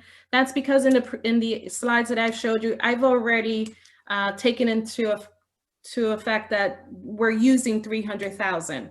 So there was no area for me to do that here, but the assumption is 300,000. And if we don't cut the 227, then it would be a total of 527,000 unless the board increases taxes above 1.9%. And you'll see the budget forecast of the deficits from years 23 to 26. Now, I will also remind the board that that's contingent on how we perform for the 2021 school year. We're currently working on budget forecasting through June 30th. And while we've projected a $1.7 million deficit, which includes the use of a $500,000 budgetary reserve, we are projecting that we will perform better than anticipated. And so we're hopeful that we're not going to meet this projected deficit. So that will change how the deficit years are, how it would impact the future years. When will we see that impact? You'll see that impact right as soon as we close out 2021. So we're trying to assess right now what that deficit will be. So let's say, go ahead. Do you have any idea what that might be? Right now, I'm sorry, we're looking at 177 now. We projected 1.77, but we don't anticipate that we'll meet that projected deficit. What's your feeling for what it will be?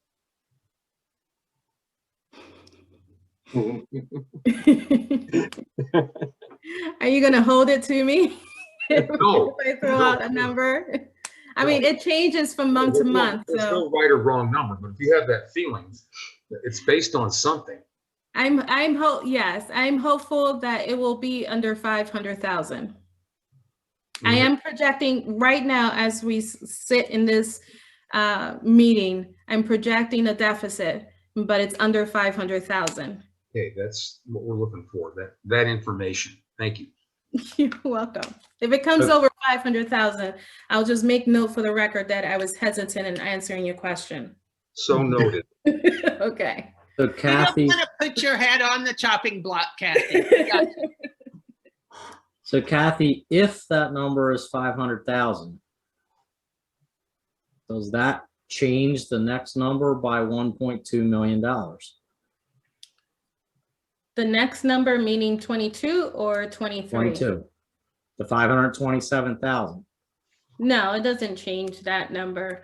It changes your beginning fund balance number and your projected year-end fund balance number. Okay, thank you.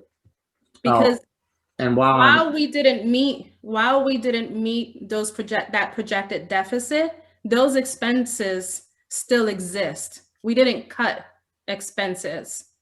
We didn't cut recurring expenses. Us not meeting that deficit may mean that our IU services were down, or we didn't have, we know that we didn't have field trips, so there's savings there. So there are savings outside of salary and benefits, which is the bulk of our recurring expenses. Yeah, transportation's a big one there too. Mm-hmm. So the other question I have while we're here and I'm talking, what's your assumption for the tax rate in the years, so 2022 on this chart, or, okay, when it says budget 2021, is that 21-22 school year? So this is the end. So 2021 is our current year. Our current year, yes. Okay, so the 2022 column is our next year's budget. Correct. And that, for that on here, you are assuming 1.9% tax increase. I am. What are you assuming in the next 4 years? So I'll take you back to my budget assumptions, and I use IFO Act 1 index projections for each of these years. So you are assuming a max increase in every subsequent year. I am. Okay. And I do realize that that may not be the case, but I needed to use something and tie back to that. Okay. So this is the best case scenario. The projection out is assuming the best case in revenue collection. Yeah, maximum tax increase every year. We're in step 22. Okay, thank you. Best case scenarios as far as local taxes, because our best case scenario would assume also increases in basic ed funding, special education funding to their proper levels, which we know is not going to happen, but and in those areas we're budgeting flat funded.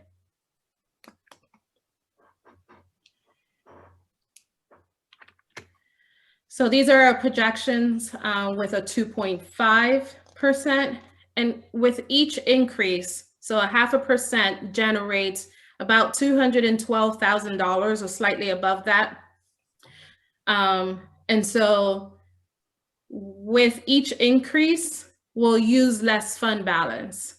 So here we have a $272,000 deficit, but we wouldn't have to use the total 500 that we saw in the previous slide because we've just increased taxes. We've just increased our revenues by 212,000. But to your point there, we're still broke in 2026. We are, with the understanding that if everything came true, so if we use this, if we increase taxes according to the Act 1 index projections, which I'm making the assumption that these are going to change as the economy changes. If we say that there are going to be no increases in basic ed or special education, we're assuming that salary increases are going to be 3%. We're assuming that the retirement costs are going to be these projected amounts, which they're not likely to be, these are not fixed numbers. We're assuming 8% increase in healthcare. They might come in lower, they might come in higher. So while these are our best guess with the information that we have today. I guess what I'm trying to get a handle on, if I look at this, we're saying that if we increase taxes to the max every year after this year, we're still broke. We still have a problem. Yeah. The problem doesn't go away. Correct. Obviously, the problem has to go away because it's not lawful to run a deficit budget. Well, there's that. And our question is, again, how do we change the trajectory so as to keep that red light from going on at all and to keep the projected year-end fund balance at a reasonable level for running this district? And as a separable point, I take one of the messages that you're conveying, Kathy, in this presentation, and please correct me if I'm wrong, but it's prudent for us not to be spending down the fund balance. It's very important. So given the truth of what both John and Joel said, to hold taxes down on an argument that we can spend down our fund balance, that's not prudence. That's not helpful for the health of our district.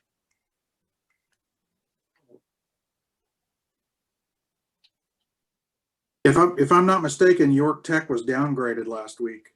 Yeah, you are correct. Their reserve position looked. We've been in that same position, Steve. In my first year or two on the board, I think our fund balance, our unassigned fund balance was a couple $100,000. And it definitely has an effect on the borrowing rate. Mm-hmm.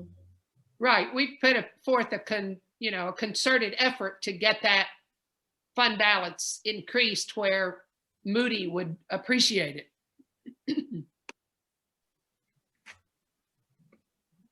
As you start looking at projections, Kathy, I know it's a spreadsheet, so from a technical standpoint, it's probably pretty easy to change the parameters. You have maximum tax increases in 23 through 26. Have you tried looking, for example, at 2% in each of those years? I do. It makes the situation worse. That, when does the red light go on in the projected fund balance? It accelerates the negative fund balance. Yeah, I understand that. But where do we run out? 24, 25. If we do nothing. Well, when we say do nothing, that means status quo and the assumptions that you made on expenditure growth, correct? Right. Correct. And status quo in state funding. But it doesn't look like flat funding in this illustration. It is flat funding in those two areas, but remember that regardless of BEF and special education, Social Security and PSERS increase based on our. I'm with you. I'm with you. So yeah, if we were just to break the state line up, that you're saying the BEF and the SEF are flat funded, but the other increase is just because of reimbursements. Right. Okay.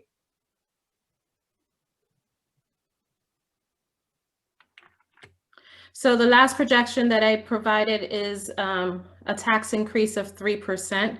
I did not show a 3.6% because I didn't think that we needed it.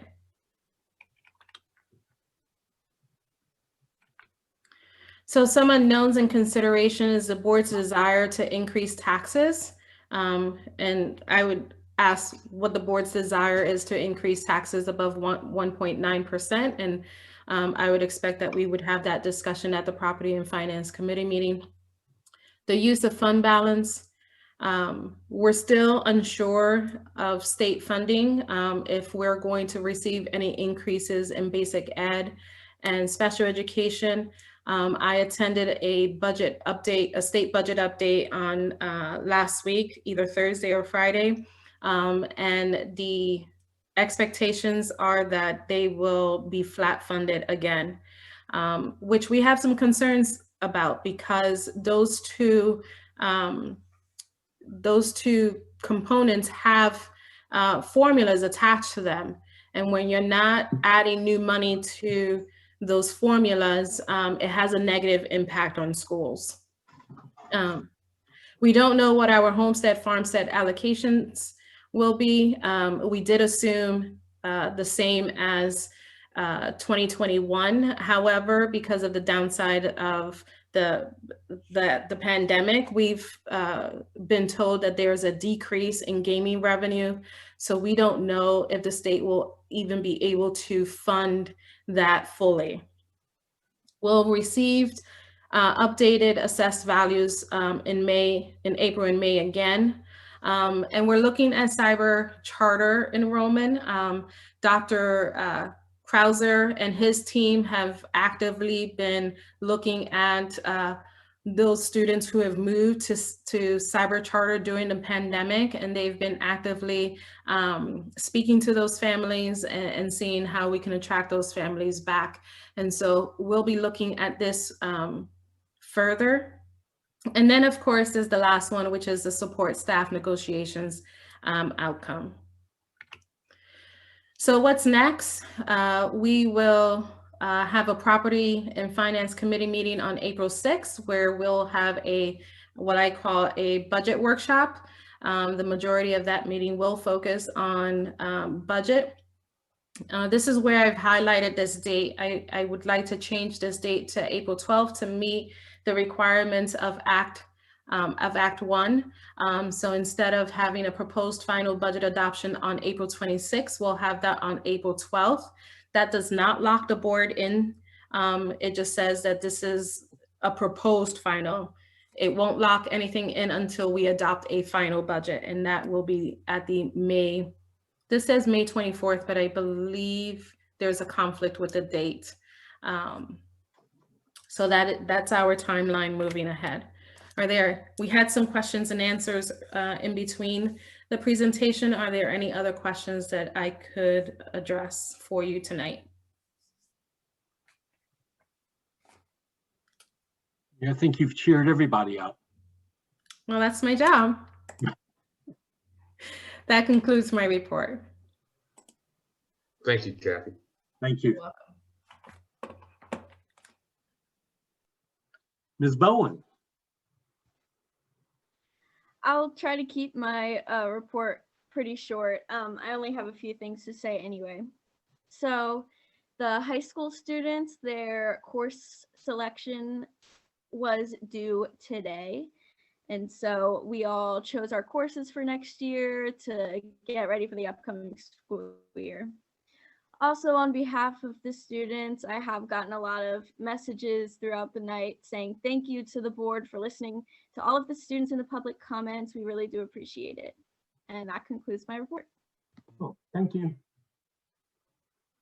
You have a link online to the committee meeting schedule.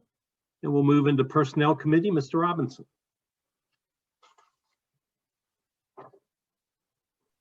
Thank you, Mr. Posnell. We have 6 items tonight. We'll start with consent agenda. Number 1, you have before you the personnel report, which includes employment, resignation, retirement, extracurricular, and leave of absence. Would any board member like any of these items considered separately, or are there any questions on any of these items? If not, the chair moves approval of the below mentioned items. Do we have a second? Second. Thank you. Questions or comments? I think this can be a unanimous roll call vote. This will be considered a unanimous roll call vote unless I hear votes to the contrary. Hearing none, motion passes. And before moving on to item 2, I would like to especially recognize Kara Valor, who's taking the emotional support position for elementary education, not for us. Item 2, what happened to the agenda? No fear. I've got it right here. Item 2, the administration recommends the board rescind the March 8th, 2021 approval of the implementation of the district-operated autistic support program at the high school, effective August 2021, and the notification of the LIU regarding the district's intention for transfer of entity. This program will remain at the Lincoln Intermediate Unit. So moved. Second. Thank you. Questions or comments? This can be a unanimous roll call vote. This will be considered a unanimous roll call vote unless I hear votes to the contrary. Hearing none, motion passes. Item 3, the administration recommends the board approve the elimination of the following positions effective in the 2021-22 school year. A, Executive Administrative Assistant to the Superintendent. B, Director of Human Resources. C, 2 elementary physical education teachers. D, 1 elementary librarian. Before you accept the motion on that, I plan to vote negative on 2 of those. Can we separate those out? Mr. Robinson? I believe we can. Yeah. Okay. So let's have a motion on just A first. A. The administration recommends board approval for the elimination of the executive administrative assistant to the superintendent. So So moved. moved. Second. Questions or comments? Having said that, I think that means that Mrs. Irwine is simply irreplaceable. We all knew that. We knew that. I think this can be a unanimous roll call vote. This will be considered a unanimous roll call vote unless I hear votes to the contrary. Hearing none, motion passes. Moving on to item B, the administration recommends the board approve the elimination of the Director of Human Resources. So moved. Second. Questions or comments? This can be a unanimous roll call vote. This will be considered a unanimous roll call vote unless I hear votes to the contrary. Hearing none, motion passes. Item C, the administration recommends the board approve the elimination of 2 elementary physical education teachers. So moved. Ellen? Do we have a second? Second. Thank you. Questions, comments? I have a comment here. Okay. First of all, I'd like to thank the administration for your work on the budget.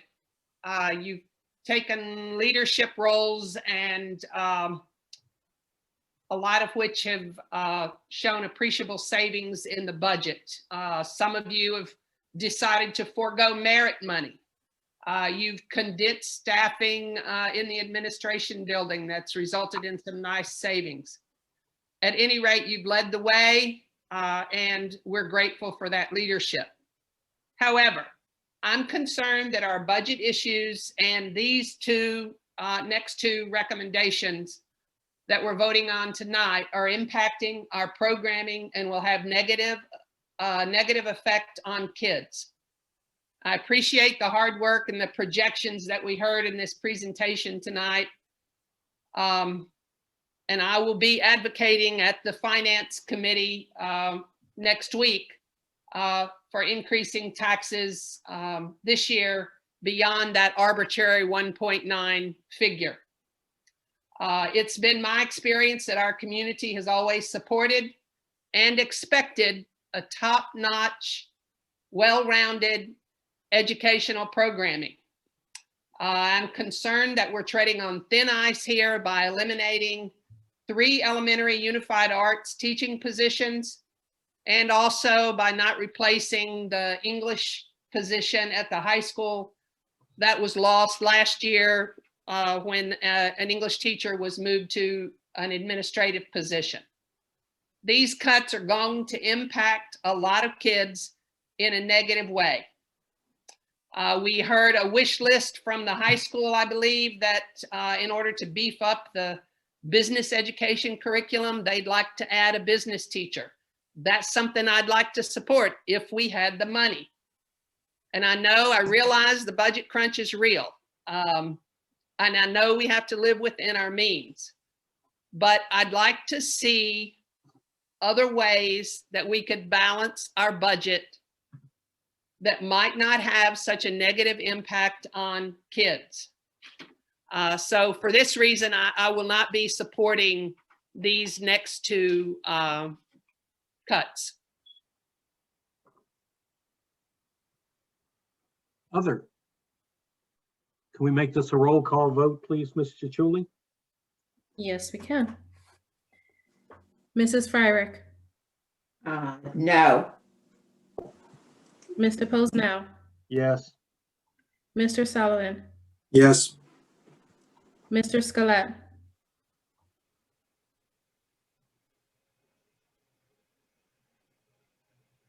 did we lose Mr. Scalette? I think we did.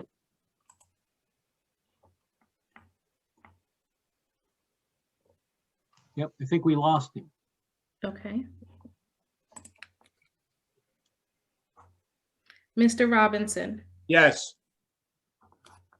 Mrs. Schrader, No. Mr. Sanders, Yes. Mr. Toman, Yes. Mr. Sears. Yes. Motion passes 6-2. Item D, the administration recommends the board approve the elimination of 1 elementary librarian. So moved. May I have a Second. Who seconded? I'm sorry. Schrader. Thank you. Okay. Questions, comments? A question for Dr. Williams. I know that in some of your recent conversations with members of the community, there was a sort of a salient item that arose about the importance of media literacy. And my question to you is where and when you felt it might be appropriate to strengthen that from a curriculum standpoint, whether that was elementary or upper level. I think it's all levels, and we're addressing it via the related arts in the elementary level. And in addition to that, it's something that needs to be embedded in all curriculum areas, not just some 42 minutes of a day. All teachers, it's like we say, all teachers are reading teachers. All teachers are English teachers. All teachers need to teach media literacy as well. And that when I walk into Steve Whiteley's room, he's doing media literacy as far as it relates to science graphs and how science graphs can be skewed if it's not constructed correctly.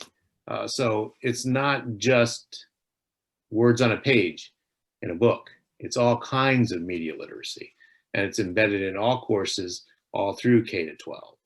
and with some little extra emphasis at the elementary level in the related arts. Okay, thank you very much. You're quite welcome. Any other questions? Could we have a roll call vote on this one, please? Yes. Mr. Posnell, Yes? Mr. Sears, Yes. Mr. Sanders, Yes. Mrs. Fryrick, No. Mrs. Schrader, No, oh, he's not here. Mr. Robinson, Yes. Mr. Tillman, Yes. Mr. Sullivan. Yes. Motion passes 6-2. Item 4, the administration recommends the board approve the creation and job descriptions, where applicable, of the following positions effective in the 2021-22 school year. 1, Coordinator of Communications and Administrative Services.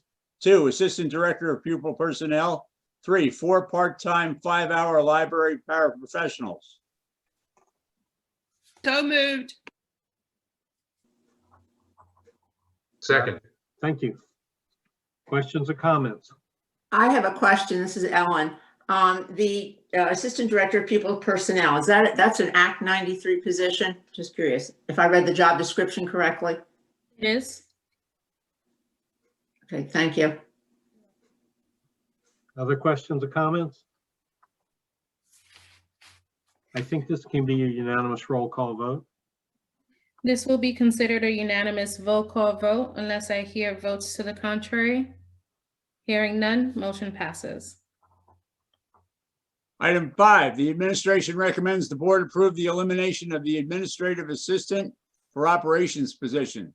This position will be combined with the coordinator of child accounting / transportation effective in the 2021-22 school year. Do I have a motion? So moved. Second, Thank you.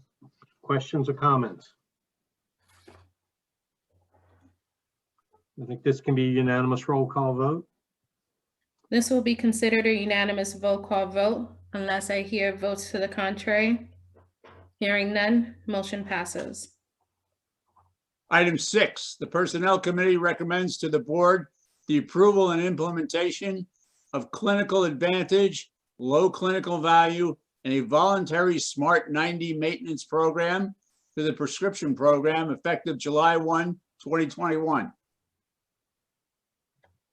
so moved. Do I have a second? Second. Thank you. Questions or comments? This can be a unanimous roll call vote. This will be considered a unanimous roll call vote unless I hear votes to the contrary. Hearing none, motion passes. That concludes my report. Thank you. Thank you. Mr. Posnell, might I jump in real quick for Sure. one comment? I just wanted to kind of make a note there that Mrs. Valor has certainly demonstrated her commitment to the district this evening by moving through this agenda with us. And I thought maybe it'd be an opportune time to just thank her and welcome her first and thank her and maybe give her a chance to dismiss and hopefully get some things done before she starts her day tomorrow. Oh, sure, sure. No, you have to sit through at least one. She certainly earned her stripes tonight. Oh, well, thank you. I learned a lot about York Suburban tonight. Okay. Thank you. Good night, everyone. Good night. Thank you. Mr. Tillman. Policy Review Committee, the following policy revisions were discussed in committee. The first and second read have occurred and they are now ready for adoption at this meeting. As the chair, I'll move to approve items 1 to 17 listed on the agenda. Do I have a second? Second. Thank you. Any questions or comments about any of these? Then I think this can be a unanimous roll call vote. This will be considered a unanimous call vote unless I hear votes to the contrary. Hearing none, motion passes. Okay, back to you, Mr. Robinson, legislative update. Thank you, Mr. Posnow. Today was Advocacy Day, sponsored by the PSBA. It was an action-packed, fun-filled day, attended by Mr. Sears and myself. And on that note, I will let Mr. Sears lead off with a thrilling review of the day's events. Thank you, Mr. Robinson. Gosh, what a surprise. Quick recap. There were 3 sessions. We met with representatives of our representatives. None of the 3 was able to attend. In Carroll Hill Evans Place, we met with James Bronley. In Sailor's Place, it was a gentleman named Jeff Miller. And in Phillips Hill's Place, it was John Hopcraft, who's one of her legislative aides, and Chloe Mendera. Frankly, I think we were better off talking to those folks because they actually listened. And Hopcraft in particular took a lot of notes. So I think that there was some demonstration of seriousness in that. First order of business was mandate relief. And luckily we had Stan Saylor's letter to use as an example of what we face as school directors.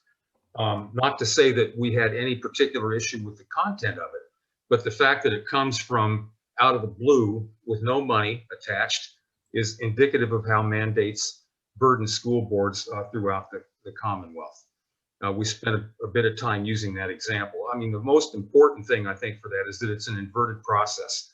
We are elected by our constituents to govern the school district and to take into consideration serious recommendations put forth by our administrators, rather than to have things like this rain down from Harrisburg. It almost makes you feel that at some point we should just throw in the towel and let them run the districts. The second thing we talked about was charter and cyber charter reform. That's something that's been bandied about for years. I think I heard one of the representatives say that this has been in front of them for 15 years. Well, that doesn't give us a whole lot of hope. But I think there's a better understanding of some of the issues. And in particular, we had 2 school superintendents who took place in one of the meetings, Dr. Van Dusen from Southeast and Dr. Ian Ioannidis from Spring Grove, who talked in detail about the tuition formula and the flaws in that. But that alone, I think in the case of Southeast, if it were a rational formula, and I'm not talking about fair funding, I'm just saying taking the elements out of that tuition calculation that should be taken out, it would put another $400,000 into their budget.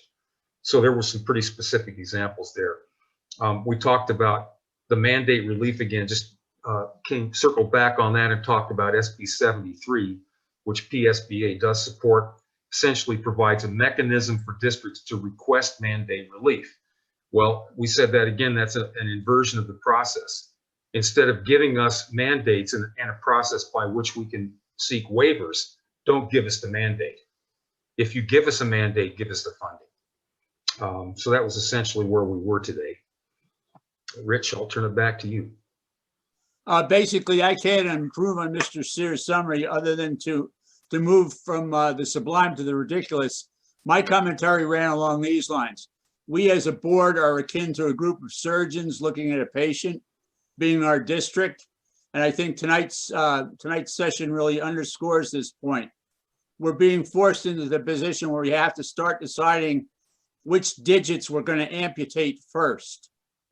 Fingers, toes. But if the structural deficit continues, as we saw in the budget projections, we're going to run out of digits and we're going to have to start making more critical decisions, limbs, vital organs. I tried to make that point. I don't know if it went over. I saw 1 or 2 people shaking their heads. I don't know if that meant dissent or this guy's out of his mind. So on that note, that ends my report. Okay, thank you. Ms. Ferrari. Well, after that cheerful summary by my colleague, Mr. Robertson, okay. Lincoln Intermediate report, I have nothing directly from the LIU. The LIU Joint Operating Committee, actually we are meeting tomorrow evening. So by our next meeting, I should have some more information from there. and York Adams Academy. I'm pleased to announce that we have our second York Suburban student who will be ready for graduation this spring. We were just notified he completed all his requirements this past week. His name is Darius Smith, so I'm very excited for him. And I'm pleased to note that York Suburban continues to use 14 to 15 of its 15 seats on a very regular monthly basis, which shows that we are using and putting to good use our membership in the York Adams Academy. And that concludes my reports. Thank you. York Adams Tax Bureau, Ms. Chichuli. No report. Thank you. York County School of Technology, Ms. Schrader. I have no report this evening. Thank you. Okay, thank you. We have a link to the activities report and upcoming events. I would like to take tonight to really thank the community that weighed in on our discussions and also sat through the night with us. And do we have any more comments? We do have several additional comments. Wendy, I added them at the top of the comment sheet.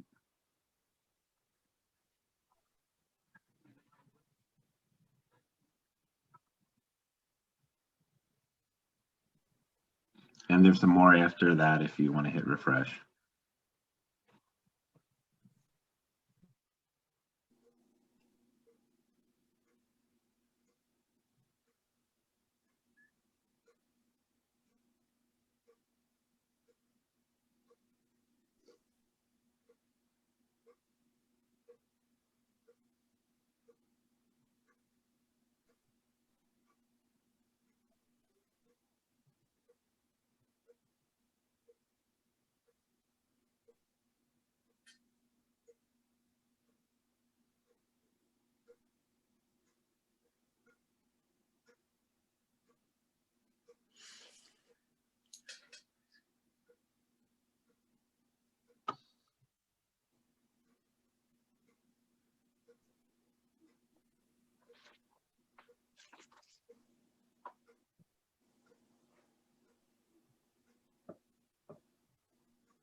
Everybody have time?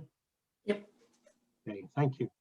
John, if I could just make one comment. I know it's been mentioned a couple times regarding the number of teachers who have gotten the immunization. I don't know, Dr. Williams can step in here, but that that would be considered private information. I think it's unreasonable for people to expect that we would have an exact percentage of our employees who were immunized. Am I right on that, Dr. Williams? I just thought it's necessary to point that out. Well, we don't feel like we can compel teachers to tell us whether or not they've been vaccinated. It's a medical decision. But what we did have access to, the numbers that I did provide a little bit ago, were those who ran through our process to obtain a vaccine. The number I'm willing to share. Who it is, of course, obviously, I would not be willing to share. We would have no way of knowing exactly who on staff is vaccinated. Right. We don't have the ability to do that, nor is the information. I've just seen on social media, and I think there was a couple of references to it tonight, like we should be able to know what percentage of the faculty has been immunized. And I mean, I see that as being personal private information that, you know. Lois Ann, they give stats out about the state for population. There's nothing wrong with giving a percentage of people that have been immunized. Yeah, Well, there's nothing wrong with that. There's no privacy in that at all. Well, I don't know. I'm not you're an attorney, I'm not, but I just think it's fair for us to protect our employees in terms of personal health information. That's where I'm coming from. Well, there's a couple points I'd like to make about that. I'm not interested in knowing exactly who has been vaccinated. To me, that's a medical choice that they've made or not made. So we would not be able to tell a percentage of staff members. That's point one. Point two is it doesn't matter. The parents don't have a right to know that. And I don't know how it would matter anyway. What difference does it make to a parent what percentage of the teachers are vaccinated? Their job is to parent. It's not to worry about our teachers, whether they're vaccinated or not. Teachers made a choice to get vaccinated or not get vaccinated. They had opportunities. Some took advantage, some did not. It's their choice. And that's where I'd like to leave it. Thank you. And to be fair, and any number that the district collected because of its contractual relationship with the intermediate unit who was providing the vehicle for providing vaccines, that wouldn't include any employees that had previously procured the vaccine on their own because they were otherwise eligibility. So the percentages are, I don't want to call them arbitrary because they're not arbitrary, but they're not accurate because we aren't going to get that personal information, and we're not going to poll people, and we're not going to store that information because whether they got the vaccine or not is protected healthcare information, just like you said. Well, here's why it's important, because there's a certain percentage of the community that sits out there and they draw it as a hard line in the sand. And my point in bringing it up is that we're not going to get to 100%. So there's going to need to be some level of comfort with accepting the risk. That's why I keep pushing. I don't need an exact number, and I'm not saying I want to know who the individuals are. What I do want to know, or what I do want to let the community know, is that a certain percentage is out there, and we're doing everything we can to offer the vaccine to all of our staff. There's always going to be a percentage that's not going to get vaccinated. That's their choice. I don't care who it is. I don't care who got it. So that's where I'm coming from. Well, it's only a hard line in the sand if we let it be a hard line in the sand. Right. And we have not.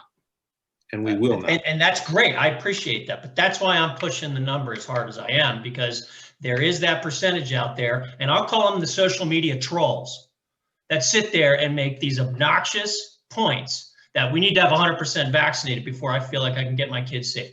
That is not reasonable. Well, and from everything I have heard, just my last point about this, Dr. Williams, you alluded to it. The IU was just stellar. I mean, everybody I talked to was very singing their praises about how organized and well run that process was. And I think for us to, as a community, to be able to do that and turn it around that quickly to all those who wanted the vaccine, it's really a good thing, and they're singing their praises. Yeah, and I think you can draw maybe some conclusions in the fact that 5 IUs were chosen for a second round, and IU 12 was one of them. I think that's telling. And on that, if it's been a long evening, everyone, unless there is something else, I will declare this meeting adjourned.